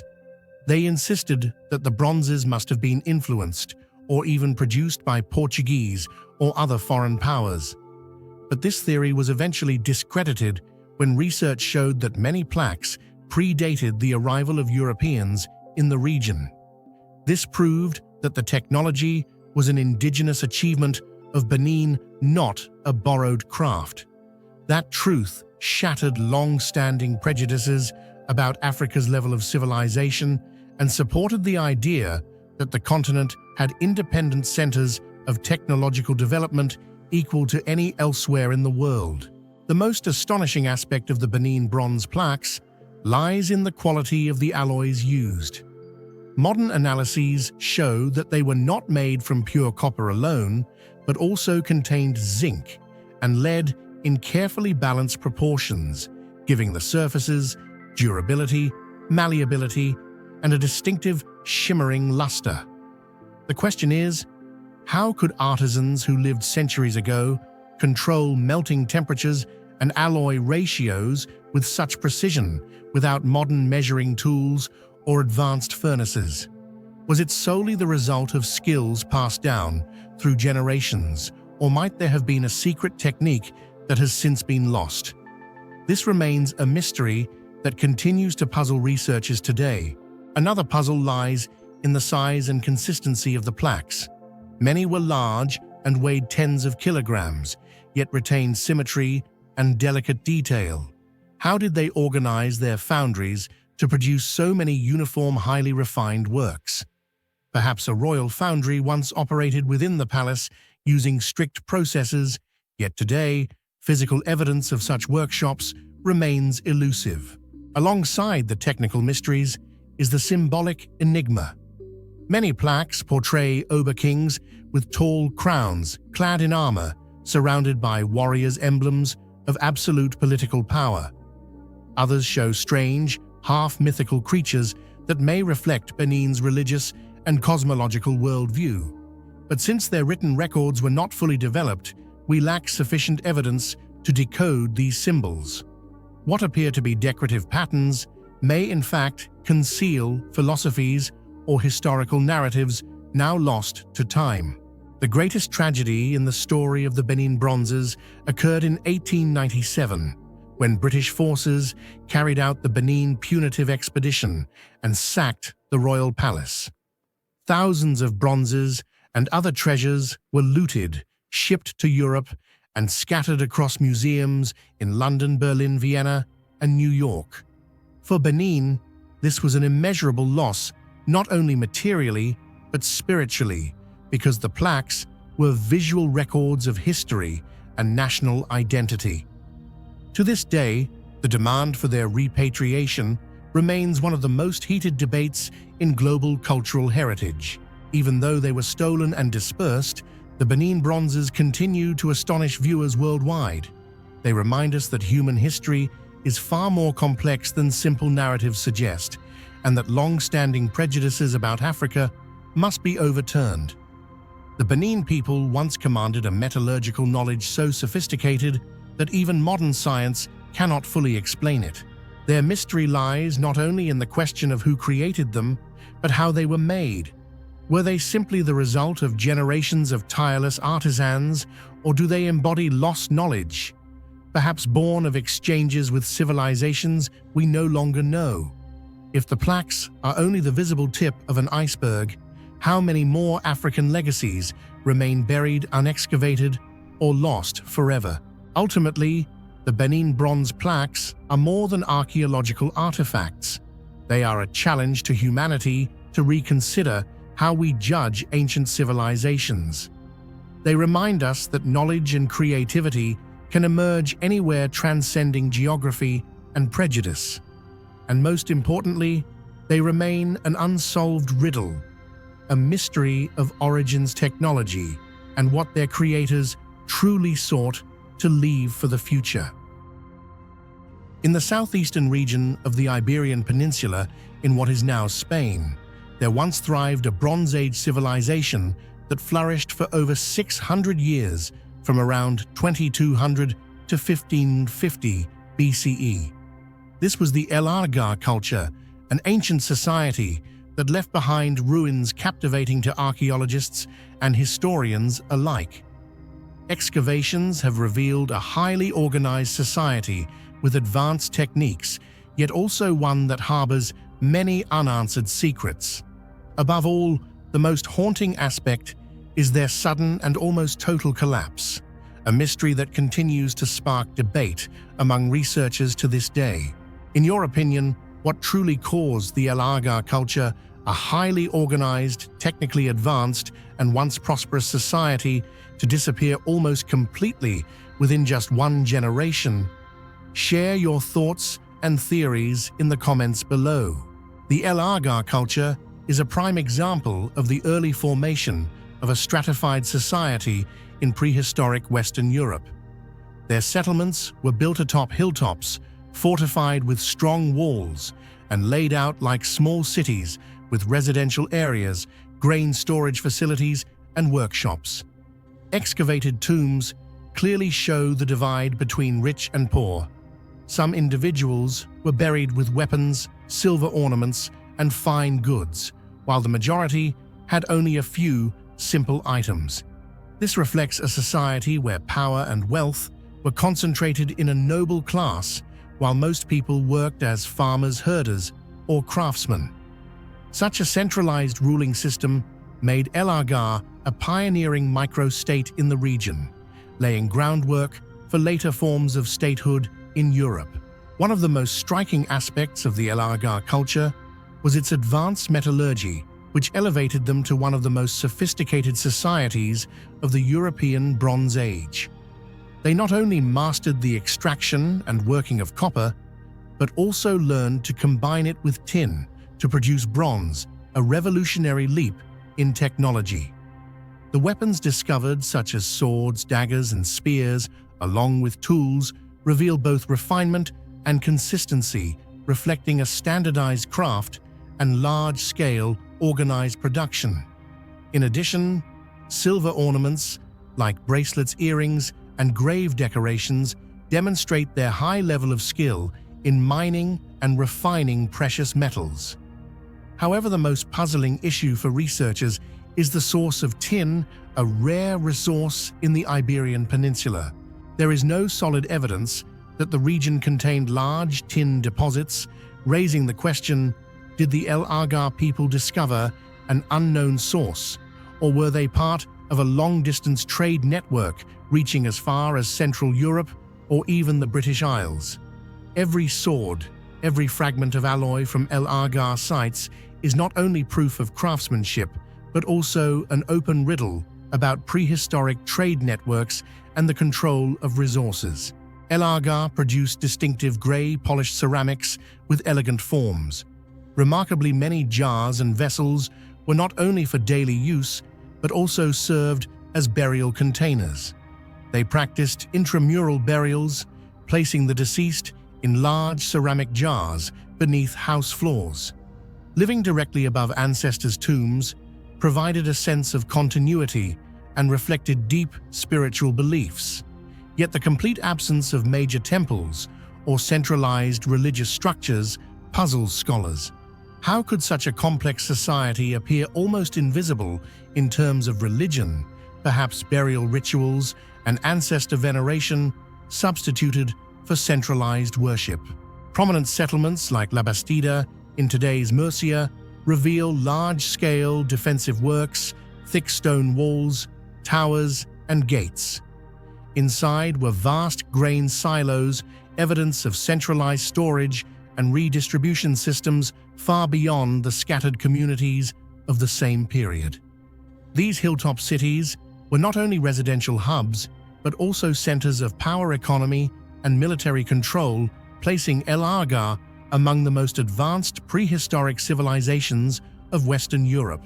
Around 1550 BCE, the El Argar culture, a once thriving society with fortified cities, sophisticated metallurgy, and a centralized system of organization, suddenly disappeared almost entirely. Settlements were abandoned, the population sharply declined, and for centuries afterward, no trace of a similar social system could be found. This remains the greatest and most haunting mystery of El Argar. Scholars have proposed many different hypotheses involving environmental factors, climate, social structures, and even violent conflict. First, there is evidence that the land around settlements was overexploited. Forests were destroyed, farmland was overworked, leading to soil degradation and loss of productivity. When food supplies collapsed, a centralized management system like El Argar's could hardly survive. At the same time, pollen and sediment studies reveal a period of severe drought coinciding with their decline, which caused harvest failures, widespread famine, and plunged society into crisis. Beyond nature, injustice within the social structure may also have played a crucial role. Lavish tombs filled with weapons and silver stood in stark contrast to poor burials with only a few crude items reflecting deep social inequality. A society where elites monopolized power and wealth was vulnerable to internal strife, and when famine struck, discontent could erupt into conflict. Moreover, the discovery of weapons in many graves suggests the possibility of war or rebellion. Some researchers even suggest that disease may have contributed, although the evidence remains inconclusive. What makes this collapse especially haunting is its totality. Unlike many other cultures that left behind traces of transformation or were inherited by new communities, El Argar almost completely vanished from the archaeological record, leaving behind a puzzling void. The question still echoes today: how could such an advanced, organized, and technically skilled society collapse within just one generation? El Argar embodies both the familiar traits of ancient civilizations, metallurgy, social hierarchy, urban planning, and peculiar features like burying the dead beneath homes and leaving no trace of centralized religion. This unique blend makes them one of archaeology's enduring enigmas. For researchers, they are key to understanding the early rise of complex societies in Europe. For the wider public, they evoke the mystery of a dazzling civilization that disappeared without a trace. Today, the ruins of the El Argar culture still lie buried beneath the soil of the Iberian Peninsula, awaiting full decipherment. Empty streets, deserted grain silos, and jar burials under house floors whisper of a society that approached statehood but collapsed under the twin pressures of environment and internal strife. The mystery of El Argar's downfall is not just a story of the past, but a warning for the present. No society, however advanced, is immune to collapse when balance between people, environment, and social justice is lost. When people think of the Philippines, they often imagine turquoise beaches, colorful coral reefs, and a culture blending Southeast Asian and Western influences. But few know that at the southern tip of Palawan, on the remote island of Balabac, lies an archaeological mystery still unsolved: the strange giant stones known as the Balabac megaliths. These are not just ordinary boulders, but formations that look partly natural, yet somehow touched by human hands. It is precisely this ambiguity that makes them one of Southeast Asia's most intriguing mysteries, increasingly drawing the attention of researchers and enthusiasts of lost civilizations alike. The Balabac megaliths are scattered across coastal terrain and forest, with many stones several meters high, featuring unusually flat surfaces or cuts that seem crafted. Some blocks take on cuboid forms or nearly square edges, making it hard to believe they were created purely by natural processes. Standing among them, one cannot help but think of other Pacific megalithic sites such as Nan Madol in Micronesia or Gunung Padang in Indonesia. Yet Balabac is different. It lies in a remote, little-known place, never subjected to large-scale official archaeological surveys. That very absence of study deepens the mystery. And here arises the central debate. What is the true origin of these stones? Are they purely natural, shaped by thousands of years of erosion, wind rain, and geology? Or are they indeed remnants of an ancient culture that once lived in Palawan, leaving behind these giant stones as traces of their existence? What do you think about these giant stones in Balabac? Are they simply masterpieces of nature, or could they truly be the traces of a lost civilization we have never known? Share your thoughts in the comments below. One of the most frequently mentioned explanations for the origin of the Balabac megaliths is the purely natural hypothesis based on geological laws that have played out over millions of years. Geologists argue that Palawan, where Balabac is located, lies on a geologically complex zone marked by numerous faults, uplifts, and long-term sea level fluctuations. In such a setting, layers of limestone and sedimentary rock, softer and more prone to erosion, gradually fractured along weak plains, producing blocks with flat surfaces and sharp edges that appear almost as if shaped by human hands. This phenomenon is known as jointing, where parallel cracks form and intersect, splitting the rock into cuboid-like shapes. In fact, similar formations have been documented elsewhere. At the Giant's Causeway in Ireland, tens of thousands of hexagonal basalt columns were formed entirely through volcanic activity and natural cooling, while at Yelyu in Taiwan, wind waves and erosion sculpted bizarre rock shapes with no trace of human intervention. From this perspective, the Balabac megaliths are simply another masterpiece of nature, a testament to the patience of time and the quiet power of geology without any supernatural elements or mysterious human hands from a lost civilization. In contrast to the hypothesis that the Balabac megaliths are merely natural formations, many independent researchers, explorers, and archaeology enthusiasts believe that these stones cannot be entirely the work of nature. Their argument rests on the fact that in certain clusters, the blocks seem to be arranged in an orderly fashion as though they once formed part of a larger structure rather than being random products of geology.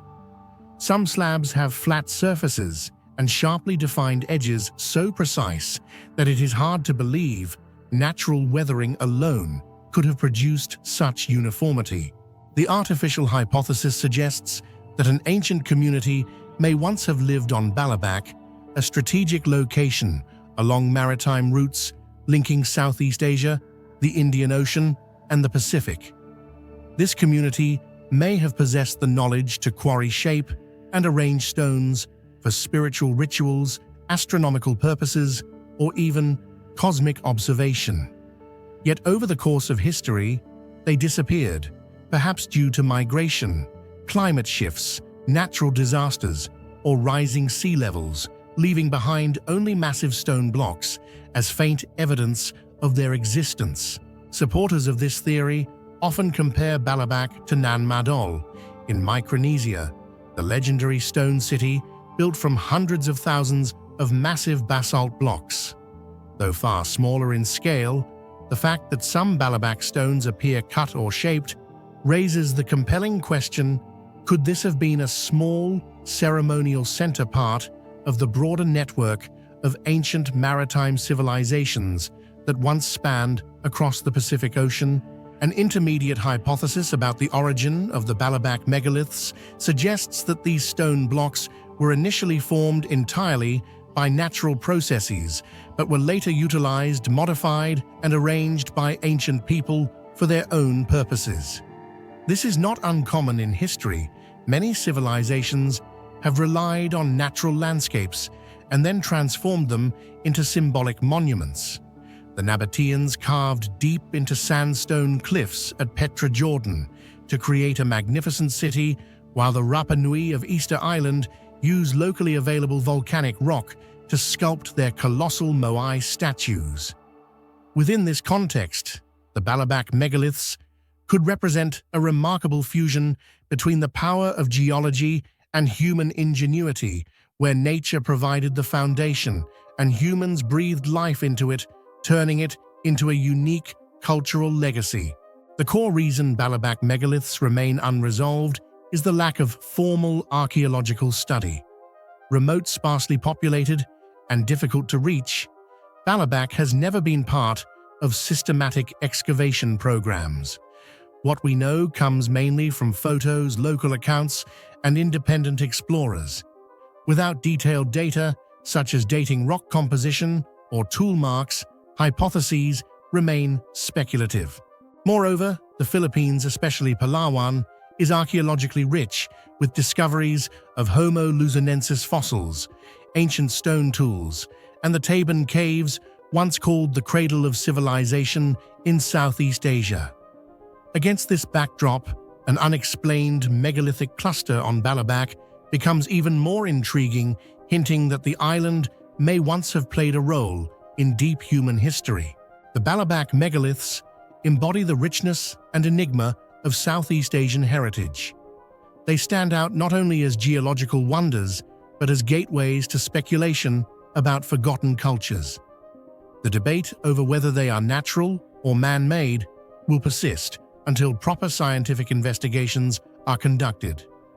Yet, it is precisely this uncertainty that makes Baalabak so compelling, a small island hiding secrets that could reshape our understanding of the past. Perhaps one day, archaeologists will formally study Baalabak, take samples, analyze them, and uncover human traces. If so, we may gain a definitive answer. Or perhaps the truth will remain elusive, like the waves that constantly lap the island's shores, reminding us that human history is still full of vast, uncharted gaps. Hidden beneath the shifting sands of the Karakum Desert lies the ghost of a city that was once the beating heart of the Silk Road. This was not just any settlement, it was Merv, a dazzling metropolis that outshone Baghdad and Constantinople, a place where trade, science, and culture flourished on an unimaginable scale. Yet in what seemed like the blink of an eye, this jewel of Central Asia was silenced, erased from glory, and swallowed by time. Why did the world's greatest city vanish so suddenly, leaving behind only crumbling walls and haunting mysteries? What do you think truly caused the sudden downfall of Merv? Was it the Mongol invasion, environmental collapse, or something even more mysterious? Share your thoughts in the comments below. As early as the 3rd millennium BCE, the land of Merv already showed traces of human settlement, and for thousands of years afterward, it continued to play a pivotal role in history. Under the Achaemenids, Seleucids, Parthians, Sassanids, and later the Abbasids and Seljuks, Merv was not just an ordinary city, but a strategic gateway controlling the flow of trade between East and West. This unique position made Merv a vital crossroads on the Silk Road linking China, India, Persia, and the Mediterranean. As a result, not only precious goods such as silk, spices, and gemstones were exchanged, but also languages, religions, knowledge, and ideas. Merv stood like a beacon of civilization amid the harsh desert, where cultures converged, collided, and spread, shaping the face of Central Asia for centuries. In the 12th century, under the Seljuk dynasty, Merv reached the height of prosperity. Medieval records describe the city as once the most populous in the world, even surpassing Baghdad and Constantinople in scale. It hosted vast libraries, renowned schools, and attracted scholars from across the world who came to study and exchange knowledge. Astronomers, physicians, mathematicians, and theologians all gathered here, earning Merv the title Capital of Science and Intellect in Central Asia. Its architecture reflected this prosperity. Massive multi-layered walls, Seljuk palaces, mosques, mausoleums and watchtowers still survive in ruins today. The most prominent is Gyorkala, an immense fortress built with advanced techniques, prompting archaeologists to ask, what threats did the people of that time face to require such formidable defenses? Tragedy struck Merv in 1221, when the Mongol army under Genghis Khan advanced after a series of campaigns across Central Asia. Although the city surrendered, the fate of its inhabitants was utterly horrific. Arab and Persian chronicles record that the Mongols carried out a massacre on an unprecedented scale.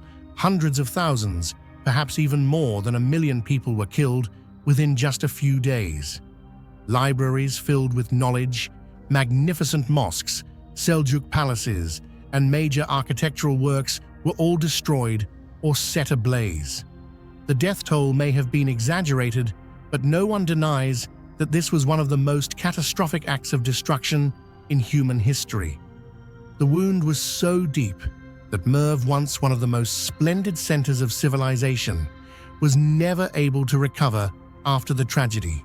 What makes Merv one of the most fascinating archaeological sites in Central Asia is not only its former wealth and prosperity, but also the enigmatic mystery surrounding its sudden collapse.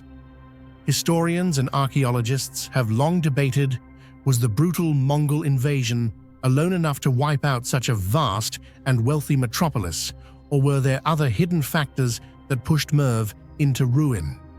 One important theory suggests that environmental factors played a decisive role. The Murghab River, the city's sole lifeline, may have changed its course or diminished severely over time. Without a stable water supply, agriculture, the foundation that sustained a large population quickly withered. The harsh Karakum desert surrounding Merv only worsened the situation, making the maintenance of a large community nearly impossible. At the same time, shifts in global trade networks stripped Merv of its central role. As maritime routes flourished and the Silk Road declined, Merv, almost entirely dependent on this overland commerce, lost the economic drive to recover after war. Political instability and power struggles among successive dynasties further deepened its neglect. No longer regarded as a strategic capital by rising empires, the city slipped into political obscurity. Moreover, recent discoveries of underground tunnels and layered structures, still largely unexcavated, hint at secrets yet to be uncovered. Were they merely infrastructure for defense and rituals, or do they contain crucial clues about the true cause of the city's downfall? The convergence of many factors, war environment, economy, politics, and unresolved mysteries has turned Merv's decline into a historical puzzle with no definitive answer. After the tragedy of 1221, Merv lingered on for several more centuries, but only as a faint shadow of its glorious past. The once thriving metropolis grew desolate, with the remaining inhabitants scattered among its crumbling ruins. Deprived of the economic vitality of the Silk Road and the abundant waters of the Murghab River, Merv quickly lost the ability to sustain urban life. The winds and sands of the Karakum Desert gradually covered its grand structures, reducing them to lifeless ruins. By the 18th century, Merv had almost vanished from the map, remembered only as a ghost city.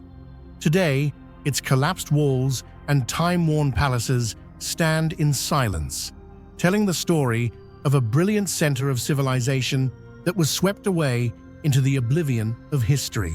The greatest mystery of Merv lies not only in the scale of the Mongol massacre, but also in why such a major cultural hub disappeared almost completely. Unlike Samarkand or Bukhara, cities also devastated by the Mongols, Merv never recovered, instead sinking into the sands. Was this nature's punishment on the land, or was Merv built on a fragile foundation, ready to collapse with a single shock? What is certain is that Merv is more than just an archaeological site. It is a symbol of the fragility of human civilizations. It shows that even the greatest centers can vanish after one catastrophe, leaving behind questions future generations may never fully answer. Merv Ancient City stands both as a testament to the Silk Road's brilliance and as a haunting reminder of civilization's fragility. The mystery of its decline remains unsolved, and perhaps it is precisely this enigma that keeps Merv endlessly fascinating. In the barren desert, its surviving ruins still whisper of a glorious past, a bloody tragedy, and secrets never revealed. Located on the edge of the harsh Gobi Desert in northwest China, the Dunhuang Mogao Caves, often called the Caves of 1,000 Buddhas, have long been regarded as one of humanity's greatest cultural heritages. Beyond being a vast treasure of Buddhist art, the site also harbors mysteries that stretch beyond the imagination of archaeologists, historians, and engineers. For over a millennium, hundreds of caves, carved directly into the sandstone cliffs, became gathering places for merchants, monks, artists, and travelers along the Silk Road. Yet the greatest question history leaves behind remains: how could such a monumental work endure for more than 1,500 years in such a harsh natural environment and on rock that is prone to collapse? What do you think allowed the Mogao Caves to endure for over 1,500 years in such a harsh desert environment? Share your thoughts in the comments below. To grasp Mogao's magnitude, one must imagine more than 735 caves containing about 2,000 statues and over 45,000 square meters of murals. These numbers are not only enormous in scale, but also reflect continuous development over more than 10 centuries from the 4th to the 14th century. Each painting and each sculpture bears the mark of dynasties and cultures from India, Persia, Central Asia, and China. Dunhuang was a crucial crossroads of the Silk Road, a channel not only for goods, but also for ideas and faiths. This made Mogao the most vivid museum of ancient cultural exchange in Asia. One of the aspects that most puzzles scholars when studying the Dunhuang Mogao caves is the question of construction techniques. These caves were carved directly into sandstone cliffs, a type of rock that is very soft, prone to collapse, and quickly weathered under the impact of windsand and extreme desert temperature changes. Yet, hundreds of caves, including some that are deep and spacious, have remained solid for more than 1,500 years. This raises a major question. What methods, materials, or technical secrets did ancient builders use to both construct and preserve such a monumental complex under seemingly impossible conditions? Modern archaeological studies have shown that the ancient builders of the Dunhuang Mogao caves did not construct them in a simple way, but applied complex and hard-to-explain techniques.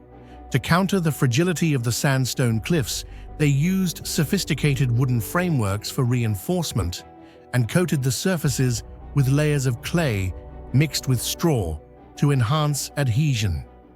For the murals, they did not paint directly on the rock, but carefully prepared multiple thin plaster layers as a base before applying pigments made from natural minerals. Thanks to this process, the murals have remained vivid for over a millennium, leading experts to continually question: did the ancients use some kind of adhesive or preservation technology that even modern science has yet to fully explain? When delving into the dating and distribution of the Mogao caves, researchers encounter even more puzzling issues. Historical records indicate that construction began in the 4th century, yet the technical traces left behind show clear disparities between different periods, with some intricate details appearing far beyond the capabilities of the technology of the time.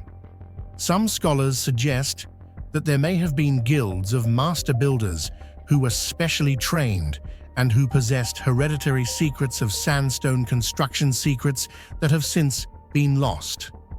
Another theory proposes that the location of Mogao was not chosen by chance, since this particular cliff section has a more stable geological structure compared to surrounding areas, reducing the risk of collapse. But was this the result of careful calculation or merely a fortunate coincidence? That question remains unanswered to this day. One of the most famous mysteries associated with the Dunhuang Mogao Caves is Cave 17, often called the Dunhuang Library. In 1900, a monk named Wang Yuanlu accidentally discovered a small chamber sealed behind a wall, inside of which were more than 50,000 manuscripts, scriptures, scrolls, and handwritten documents of all kinds. What makes this cache remarkable is that its contents were not limited to religion, but extended across fields such as astronomy, medicine, mathematics, history, and folklore, recorded in dozens of different languages: Chinese, Tibetan, Sogdian, Sanskrit, and even Hebrew. Who hid them, why the chamber was sealed, and what the true purpose was, remain unanswered questions to this day. Some scholars believe it was an attempt to protect knowledge during periods of political and religious turmoil, while others see it as part of a special religious ritual. Whatever the reason, the fact that these manuscripts survived intact for more than a millennium in the harsh desert environment continues to astonish researchers. It not only reflects the sophistication of ancient preservation thinking, but also deepens the veil of mystery surrounding the construction techniques and methods of safeguarding knowledge at Mogao, making the site one of the most enigmatic heritages on the planet. One cannot overlook the fact that many artifacts were taken out of China in the early 20th century by Western and Japanese scholars. Today, much of this treasure lies scattered across Britain, France, Russia, and Japan, while China retains only a fraction. This raises not only cultural ownership issues, but also deepens the sense of mystery around Dunhuang. Important pieces of the puzzle of Mogao's history are divided, and will they ever be reunited to reveal the full story?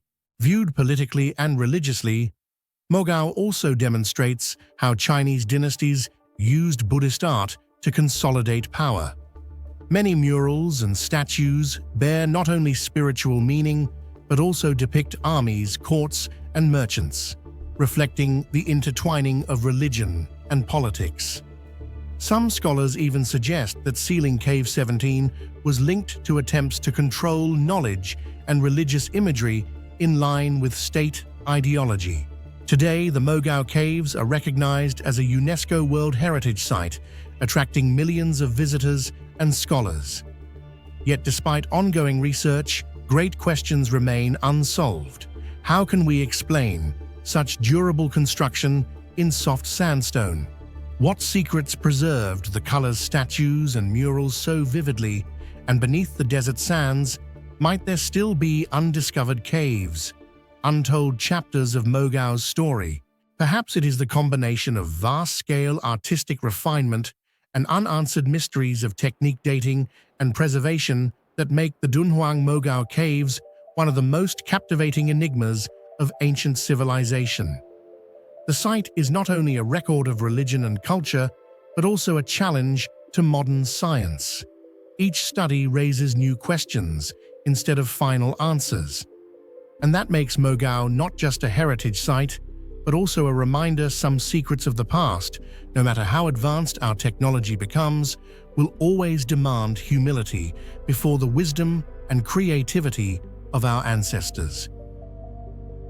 Hidden among the majestic mountains of Gansu, China, the Meijishan Grottos, also known as Meijishan Caves, stand as one of the most magnificent and mysterious religious artworks in Asia. Seen from afar, the sandstone mountain rises more than 150 meters, resembling a giant haystack, which is why the ancients named it Meijishan, meaning haystack mountain. What makes the site unique is not just its natural shape, but the way humans skillfully transformed the vertical cliff into a complex of more than 190 caves, housing over 7,200 clay statues and thousands of square meters of murals. Confronted with this wonder, one cannot help but feel the power of religious devotion, while also being puzzled how more than 1,500 years ago could people carve caves, sculpt statues, and construct wooden corridors clinging to sheer cliffs that still survive today. Standing before such an incredible wonder, many mysteries remain unanswered. How do you think the ancient builders more than 1,500 years ago managed to carve caves, create statues, and construct wooden corridors on a sheer cliff that still endures today? Share your thoughts and theories in the comments below. I'd love to hear your perspective. The Maijishan grottos were first begun during the later Qin dynasty 4th century, and throughout successive dynasties from Northern Wei Western, Wei Northern Zhou Sui Tang, and up through Ming and Qing, the site was continuously expanded and restored. Located on the ancient Silk Road, Maijishan was both a Buddhist center and a cultural crossroads where Indian, Central Asian, Persian, and Chinese artistic traditions converged. This is clearly reflected in the statues. Some embody the familiar compassion of Eastern Buddhism, others carry the mysterious traits of Gandhara art, while still others reveal majestic Persian influences. Such diversity turned Maijishan into a living museum of cross-continental cultural exchange. The most astonishing aspect of Maijishan lies in its advanced construction techniques.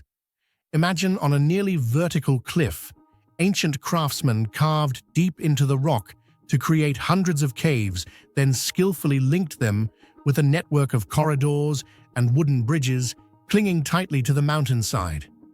From afar, the entire complex resembles a city floating in the clouds with slender passageways spreading like a spider's web, both precarious and breathtaking. Strangely, despite enduring over 1,500 years of earthquakes and storms, most corridors and structures remain standing in an almost unbelievable way. Today, as visitors step onto these narrow and dizzying walkways, they still shiver at the danger, yet cannot help but admire the wisdom and determination of the ancient builders who transformed a perilous cliff into a timeless wonder. One of the most perplexing aspects of Maijishan is its resilience against natural disasters, especially since it lies in a region frequently struck by strong earthquakes. Throughout history, many seismic events destroyed some of the wooden corridors, yet most caves and thousands of clay statues have endured steadfastly. The question is, how could craftsmen, more than 1 in 500 years ago, and with only primitive tools, create a structure both precariously positioned and astonishingly durable? Did they possess a special technique for anchoring timber into rock, or a method of reinforcing clay so that the statues resisted erosion from rain and wind? Some researchers even suggest that they held knowledge of materials that has since been lost. This extraordinary durability makes Maijishan not only a cultural and artistic treasure, but also a technical enigma that remains unsolved. One of the most challenging questions about Maijishan concerns the transportation and handling of materials. The colossal statues here, some over 10 meters tall, were crafted from clay, mixed with straw, grass, stone powder, and coated with pigments, meaning tons of raw material had to be brought up a nearly vertical cliff. How did ancient builders achieve this? Some theories suggest they erected massive wooden scaffolds or used rudimentary pulley systems, yet maintaining stability of such structures on treacherous terrain remains an enigma. Moreover, ensuring the safety of dozens of craftsmen working simultaneously at such heights seems beyond the capability of ordinary tools of the time. Archaeologists believe the timber may have been sourced from nearby forests, but the methods of hauling it up and securing it firmly onto steep rock faces still astonish researchers today. This mystery only adds to the aura of Maijishan, turning it into a living testament to ancient technical knowledge now lost to history. While stone statues in other cave complexes are often praised for their durability, Maijishan astonishes with thousands of clay statues that have stood for more than 1,500 years, yet still preserve their expressions and colors. Clay is normally a fragile material, prone to cracking mold or peeling under harsh weather. And yet here, many figures remain intact in every detail, from the folds of robes and gestures of the hands to the subtle expressions on their faces. Modern research shows that ancient artisans invented a special formula.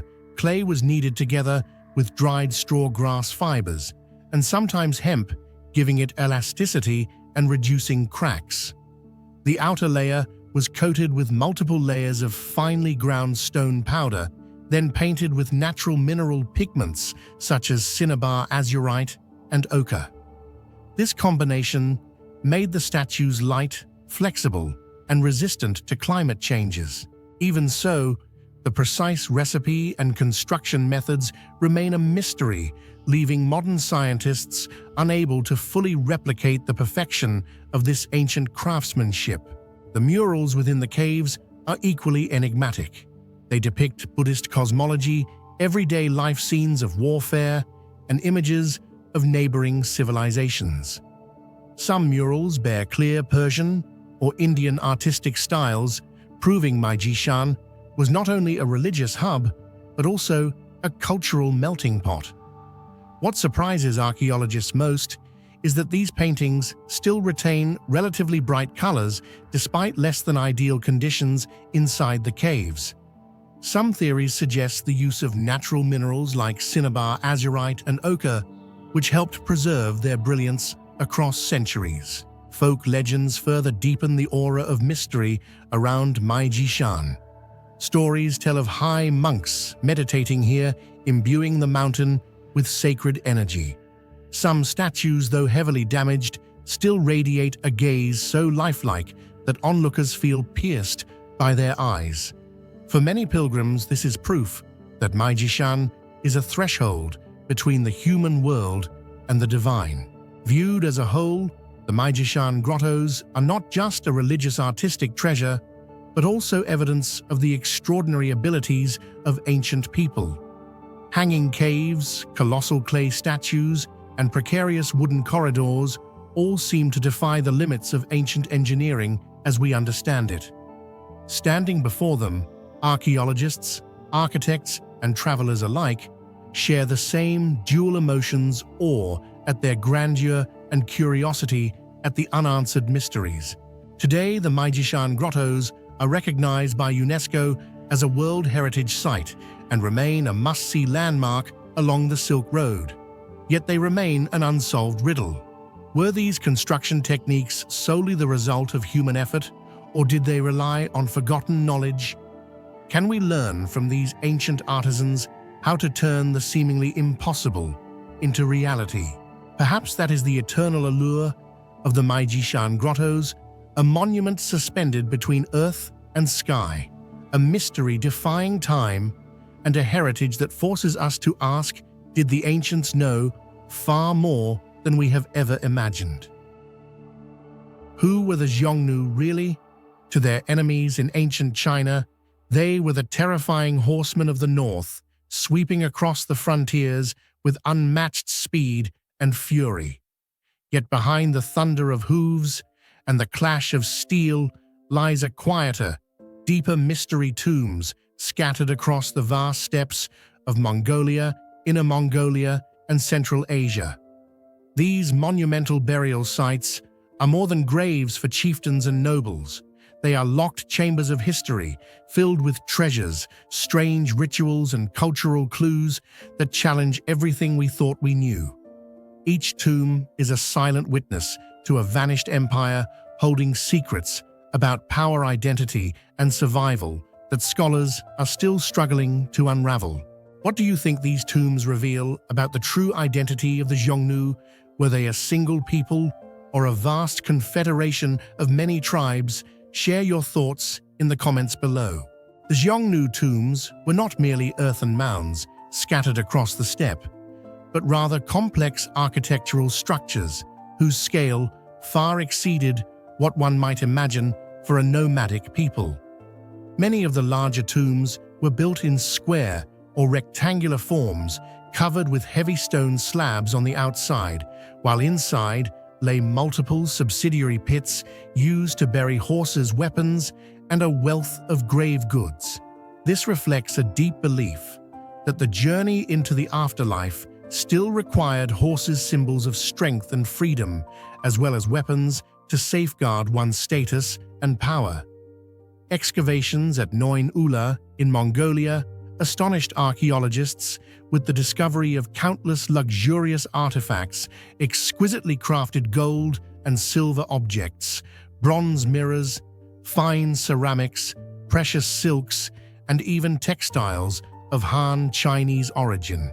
The presence of treasures from such diverse regions shows that the Xiongnu were not merely nomadic warriors, but also a hub of intercontinental trade, controlling and profiting from routes that connected East Asia with the wider world.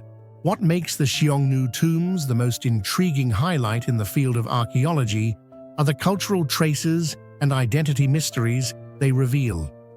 In Chinese historical texts, the Xiongnu were often portrayed as dangerous enemies, mounted warriors who spread fear along the borders. Yet when modern archaeology first opened the doors to these tombs, that image of barbarism was immediately challenged. Evidence showed that the Xiongnu were far from simple. They were a diverse community, blending multiple cultural elements, and perhaps even standing at the crossroads between East and West. Inside aristocratic tombs, archaeologists uncovered countless embroidered fragments, textiles, and motifs depicting animals and humans. What is striking is that these artifacts do not follow a single style. Some objects display refined weaving techniques of Han Chinese origin, pointing to direct trade or even influence from China. At the same time, there were ornaments and metalwork in the Scythian or Central Asian style, marked by bold stylization of animals and powerful lines completely different in character. The coexistence of these elements within a single tomb suggests that the Xiongnu were not merely recipients of foreign traditions, but skillfully merged them into a distinctive cultural identity. Especially notable were the small gold and silver figurines depicting horses, deer, and birds. These were not just decorative objects, they symbolized the spiritual world of the steppe and reflected a surprisingly advanced level of metal craftsmanship. Some scholars believe the Xiongnu must have had their own master artisans, or at the very least, they recruited skilled craftsmen from different regions and integrated them into their nomadic society. This directly undermines the long-standing notion that the Xiongnu were only horse riders and warriors lacking developed handicraft traditions. Even more important were the human remains discovered within the tombs. Anthropological studies revealed clear diversity. Some skeletons bore East Asian characteristics, while others had features closer to Eurasian populations, with some showing mixed ancestry difficult to classify. This diversity strongly supports the hypothesis that the Xiongnu were not a homogeneous ethnic group, but rather a vast confederation of tribes with varied origins.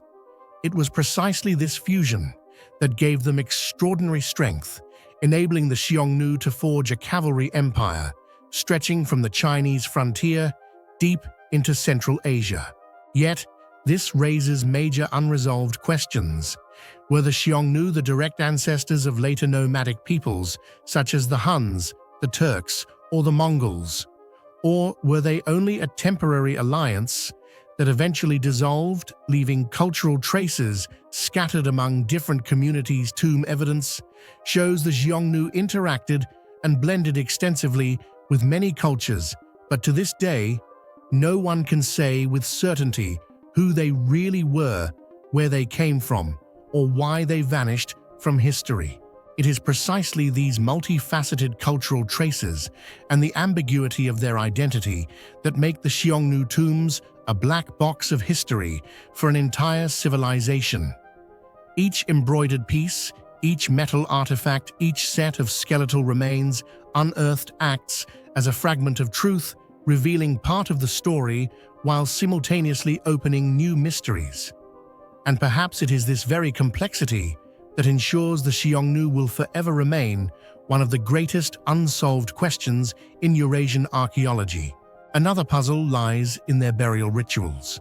In many Xiongnu tombs, horses were buried alongside their owners, in large numbers, sometimes dozens, in a single grave.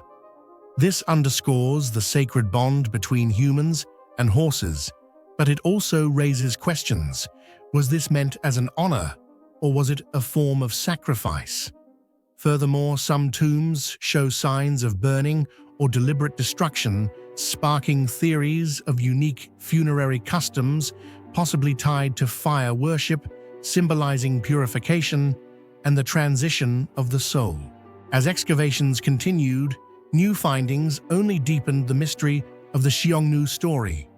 Embroidered textiles from Noin Ula depicted scenes of banquets, battles, and daily life with clothing and weapon details unlike any known culture of the time. Some scholars argue this proves the Xiongnu had their own distinctive identity, not just borrowing from the Han or Scythians, but blending elements into a unique style. Yet many pieces of this puzzle remain unsolved.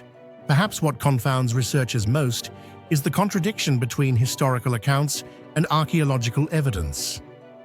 While Han Chinese records often portrayed the Xiongnu as barbaric and uncivilized, the tombs reveal the opposite: complex funerary rites, skilled craftsmanship, extensive trade networks, and a multifaceted cultural identity. Could the barbarian image have been mere political propaganda to justify endless wars? And perhaps instead of being only enemies, the Xiongnu were actually among the first forces to lay the groundwork for the Silk Road, the great link between East and West. These mysteries make the Xiongnu tombs not just burial sites, but the black box of an entire civilization. Every artifact unearthed, every skeleton analyzed challenges old prejudices and opens new perspectives on the complexity of the ancient Eurasian steppe. To this day, scholars continue searching for the royal tombs of Xiongnu Khans, monuments said to rival the tomb of China's first emperor, but none have yet been definitively found. That unanswered question, along with the ambiguity of the Xiongnu's true identity, ensures that their tombs remain one of humanity's greatest archaeological enigmas. In 1969, deep in the Issyk Valley near Almaty, Kazakhstan, archaeologists opened a burial mound and stumbled upon a vision straight out of legend: a figure dressed head to toe in shimmering gold. This was not an ordinary grave, but the resting place of the Issyk Golden Man, a dazzling masterpiece of steppe civilization. Clad in more than 4,000 golden ornaments, the figure radiated power, wealth, and artistry beyond imagination, embodying the genius of the Saka, a branch of the Scythian nomads who once ruled the Central Asian plains more than 2,000 years ago. From the moment of discovery, the Golden Man became an icon of Kazakhstan, etched into monument stamps and coins, a proud reminder of an ancient glory. And yet beneath the glittering armor of gold lies a riddle that has confounded scholars for decades. Secrets of craftsmanship, identity, and meaning that remain as mysterious as the day the tomb was opened. How did the Saka craft such exquisite gold? Was it borrowed knowledge or a lost technique? Share your thoughts in the comments below. What makes the Issyk Golden Man truly remarkable is the golden attire that nearly covered the entire body. Over 4,000 tiny golden pieces were attached to the tunic headdress, belt boots, and other parts, creating a glorious depiction of power and status. Among them, the tall pointed headdress, about 70 centimeters high, is considered a symbol of the link between humans and the divine world, possibly representing shamanic beliefs, sun worship, or the aspiration to reach the sacred. These golden pieces were not mere ornaments, but intricately depicted animals, spiral motifs, and mythological symbols, reflecting the unique worldview of the Saka, where nature, animal power, and deities were intertwined. What most confounds archaeologists and art historians is the Saka's gold-working skills, which seem far ahead of their time. The golden fragments found on the Isik golden man's attire measure only a few millimeters, yet they were meticulously shaped into animals of symbolic power, such as deer horses, birds of prey, snow leopards, and even mythical creatures. On each piece, minute details like eyes, claws, and antlers were carved with such clarity that even modern technology admits the craftsmanship is extraordinary. This is astonishing. For more than 2,000 years ago, the Saka were known mainly as nomadic tribes roaming the vast steppes with no laboratories and no refined tools for advanced metallurgy. So how were they able to melt gold repoussé, hammer it thin, and engrave it with such accuracy? That question remains unsolved, making the Isik golden man's attire not only a symbol of power, but also an enduring challenge to modern science. Faced with the incredible refinement of the golden fragments in the Isik golden man's attire, many scholars have proposed different theories to explain the techniques used. Some suggest that the Saka had mastered the art of metallurgy, employing methods such as cold hammering, repoussé soldering with special compounds, or smelting gold in clay furnaces at high temperatures. However, when the artifacts were examined under modern microscopes, researchers discovered traces of ultra-fine solder joints as well as joining and fastening techniques so sophisticated that they far surpassed what one would expect from a nomadic people. These details suggest that the Saka were not merely steppe warriors, but possessed a flourishing tradition of craftsmanship and metal artistry advanced enough to rival contemporary civilizations such as Persia or Greece. This surprising revelation has sparked ongoing debates, forcing scholars to reconsider the true role of the Saka in the history of the region. One of the details that most amazed archaeologists is that many golden fragments from the Isik golden man's attire were crafted using the granulation technique, a method of creating patterns by attaching tiny gold granules onto the surface. This was a technique famously practiced in the ancient Mediterranean, especially in the workshops of the Etruscans and Greeks, where artisans had to control temperature and bonding agents with extreme precision so the granules would not melt, but adhere firmly to form decorative motifs. The discovery of this technique in the heart of the Central Asian steppe has sparked intense debate. Is it evidence of wide-ranging technological exchange between East and West through an early Silk Road, or proof that the Saka independently developed a unique goldsmithing tradition? To this day, the question remains unanswered, leaving each tiny gold granule as a silent witness to a great mystery of history. Beyond the craftsmanship, the identity of the individual in the tomb also remains a mystery. The skeleton was badly damaged, making it impossible to confirm whether it belonged to a young prince, a noble warrior, or even a female warrior, an Amazon of the steppe.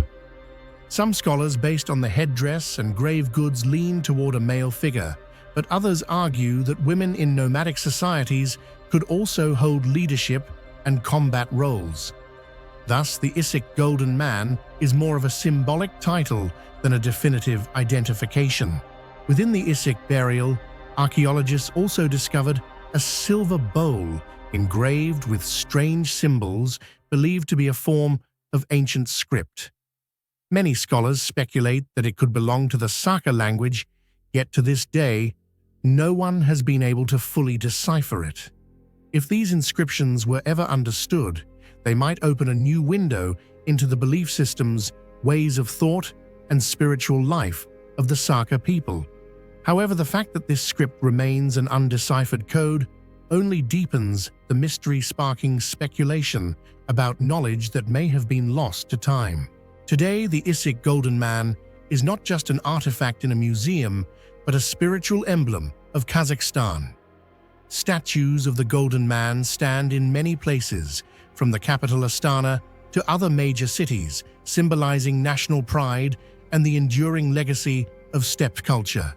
It reminds future generations that their ancestors once experienced a glorious era, rivaling any of the world's great civilizations. Yet, it is the goldsmithing technique, the very element that made the attire dazzling and unique, that remains unresolved. Did the Saka inherit the craft from other civilizations through trade, or did they possess a secret artisanal tradition lost to time? The bracelet's armor plates and tiny gilded motifs serve as a timeless message that human hands are capable of creating wonders while challenging modern science to uncover their secrets. When gazing at the Issyk Golden Man, one does not simply see golden brilliance, but also senses the depth of history, where technology, art, belief, and power fused into a mystery spanning millennia. And perhaps it is precisely these unsolved mysteries that make the Issyk Golden Man one of the most fascinating and captivating symbols in the world of archaeology. The Dazhu rock carvings, a complex of stone sculptures in Dazhu County, Chongqing, China, is one of the most unique religious and artistic heritages ever created by humankind. Recognized as a UNESCO World Heritage Site in 1999, it preserves more than 50,000 stone statues and about 100,000 inscriptions dating from the 9th to the 13th centuries. Beyond its massive scale and advanced carving techniques, the Dazhu rock carvings contain layers of religious, philosophical, and mysterious meanings that have never been fully deciphered.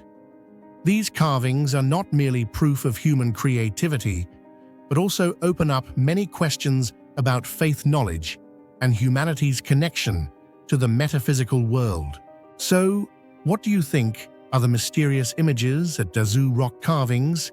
Merely products of art and religious belief, or do they conceal a metaphysical message beyond human understanding? Share your thoughts in the comments below. The first feature that makes the Dazhu rock carving stand out is the rare religious syncretism. While many other stone-carved monuments were dedicated to a single belief system, the Dazhu complex blends Buddhism, Taoism, and Confucianism. Visitors can see statues of Shakyamuni Buddha and Bodhisattva Guanyin side by side with images of Taoist sages and Confucian scholars. This reflects the deep cultural integration of medieval Chinese society and creates a multidimensional landscape where major ideologies do not oppose but rather complement one another. Many scholars believe this was both a political strategy to strengthen social stability and an expression of an unusual spirit of openness that transcended traditional religious boundaries. Beyond its religious value, what makes the Dazhu rock carvings truly astonishing is the carving technique that far surpassed the conventional knowledge of its time. The entire complex was sculpted on sandstone, a soft rock that is easily weathered and typically fragile against the passage of time and harsh climates. Yet after more than 1,000 years, many statues still preserve their exquisite lines and sharp details with facial expressions so vivid they seem lifelike. This phenomenon raises countless hypotheses. Did ancient artisans possess a special surface treating technique, or did they skillfully choose locations and carving orientations to minimize the effects of wind and rain? Moreover, many statues have retained their original colors, proving that the craft of blending mineral pigments and applying protective coatings had reached an exceptionally advanced level. The combination of grand-scale consistency in design and lifelike realism has led many scholars to believe that there once existed unique technical secrets, now lost to history, or perhaps even knowledge beyond the capabilities of their contemporary society. Another aspect that makes Dazhou a stone library is its function as visual education. The reliefs not only depict deities, but also scenes of daily life tales of filial piety, lessons of cause and effect, and punishments in hell. This was how the ruling class conveyed moral messages to largely illiterate commoners. Instead of dry texts, vivid stone-carved images made it easier for people to understand and remember. The depiction of the 18 levels of hell, with gruesome details of sins and punishments, not only horrified viewers, but also served as a timeless warning. Hidden behind the splendor of the Dazhou rock carvings is a veil of mystery that remains unsolved to this day, and it is precisely this element that fascinates scholars, travelers, and spiritual seekers alike. Many statues possess an unusual aura, with wide-open eyes, surreal expressions, and unfamiliar postures that seem not to belong to the human world. Some have even compared them to depictions of extraterrestrial beings or traces of non-human knowledge. In particular, the reclining Buddha, stretching an astonishing 31 meters, overwhelms not only with its sheer size, but also with a solemn stillness, as though an invisible energy radiates from the massive stone form. Adding to this enigma is the thousand-armed, thousand-eyed Guanyin, where thousands of hands are carved with meticulous detail down to each finger, creating a vision at once majestic and almost unbelievable. Such masterpieces raise profound questions for posterity. How could ancient Chinese artisans, without modern tools, achieve such extraordinary precision and intricacy? Many hypotheses have been proposed to explain the extraordinary nature of the Dazhou rock carvings. Some scholars suggest that beyond carving skills, the artisans may have possessed knowledge of mathematics, spatial geometry, or refined technical principles that have since been lost. Others put forth bolder ideas, claiming that the site was not purely the product of human effort, but may have been influenced by a form of metaphysical knowledge that transcended the capabilities of its time. Although controversial, these theories add depth to the veil of mystery surrounding Dazhou, transforming it into not only an archaeological heritage, but also a destination that endlessly inspires the imagination of those fascinated by the unknown. Notably, many images appear to contain hidden messages. The carvings on filial piety, for instance, are expressed in continuous sequences like a stone-made film showing the journey of nurturing and repaying parents. Some scholars view this as a tool of governance, using filial duty to reinforce social order, loyalty, and cohesion. Others argue that the excessively intricate and refined depictions carry more layers of meaning, possibly representing secret philosophical transmissions or pointing toward a cosmology broader than we currently know. The mystery of the Dazhou rock carvings lies not only in their techniques or messages, but also in the overwhelming sensation when entering the site. Visitors often describe standing before the giant Buddhas with eyes that seem to follow them, feeling both awe and unease. The atmosphere conveys an unusual stillness, while at the same time suggesting the presence of something metaphysical. This blend of the sacred and the mysterious has made the Dazhou rock carvings one of the most captivating and enigmatic heritages in the world. Today, even with advanced science and technology, many mysteries at Dazhou remain unsolved. How have tens of thousands of statues maintained their detail under harsh natural conditions? Why do many carvings display a surreal style far beyond the artistic standards of their time? Could this be solely the result of collective genius, or might there be some supernatural element involved? These questions continue to drive research while fueling endless imagination. In conclusion, the Dazhou rock carvings are not only a grand complex of stone sculptures, but also a treasury of mysteries. From religious syncretism, timeless craftsmanship, and visual moral lessons to enigmatic images still undeciphered, all combine into a heritage both sacred and legendary. This makes Dazhou not only a site for artistic admiration, but also a place to confront questions that transcend ordinary human knowledge. It reminds us that behind every silent block of stone may lie an entire universe of secrets, challenging every generation to seek the answers. Located on the outskirts of Kuka City in today's harsh Tarim Basin of Xinjiang, the Subashi ruins are regarded as one of the most important archaeological sites along the ancient Silk Road. Over thousands of years, the mud brick walls, temple foundations, and monastic remains have crumbled into ruins, yet they still evoke a golden era of Buddhism commerce and cultural exchange. Subashi was not just a monastery. It was also a religious, scholarly, and commercial hub, connecting Eastern and Western civilizations.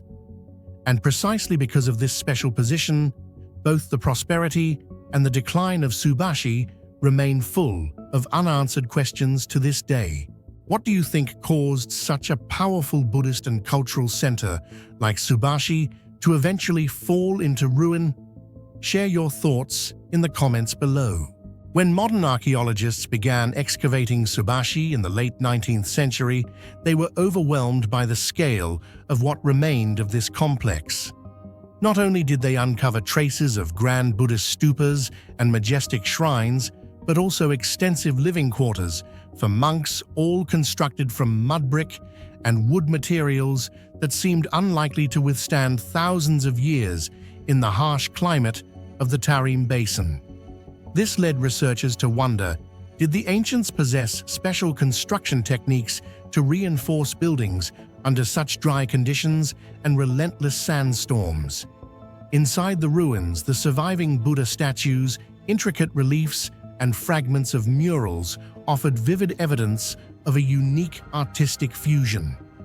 From Indian-inspired lines and Persian-style motifs to the flowing elegance of distinctively Chinese details, all came together to create an aesthetic identity that could only have emerged at the crossroads of the Silk Road.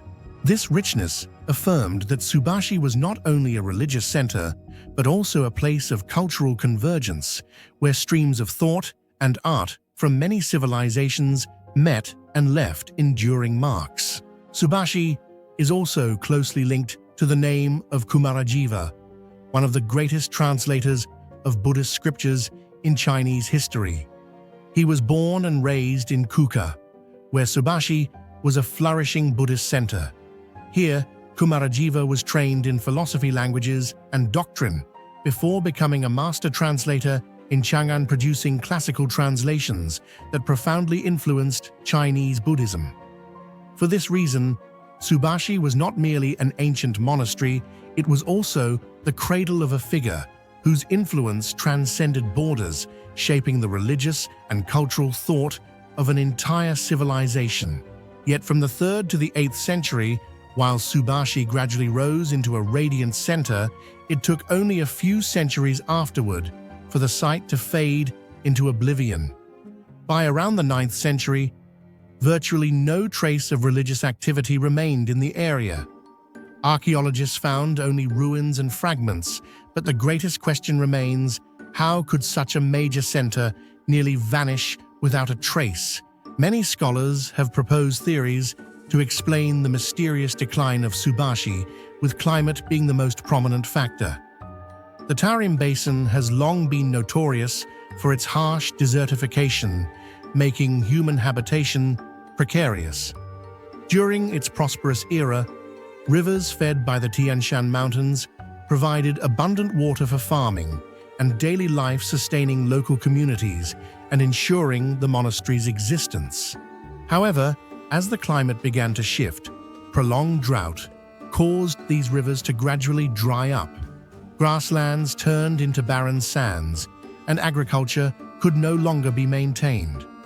Once water, the essential lifeline, disappeared, inhabitants were forced to migrate in search of better conditions, leaving once thriving structures to fall into ruin.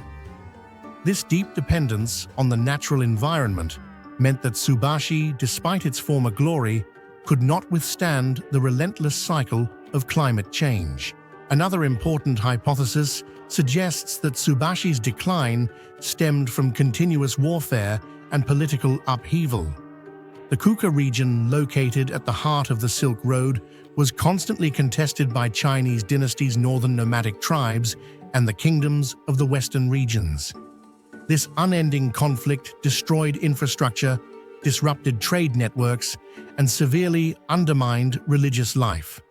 Subashi may have endured fierce assaults that left the monastery devastated and forced its monastic community to abandon the site.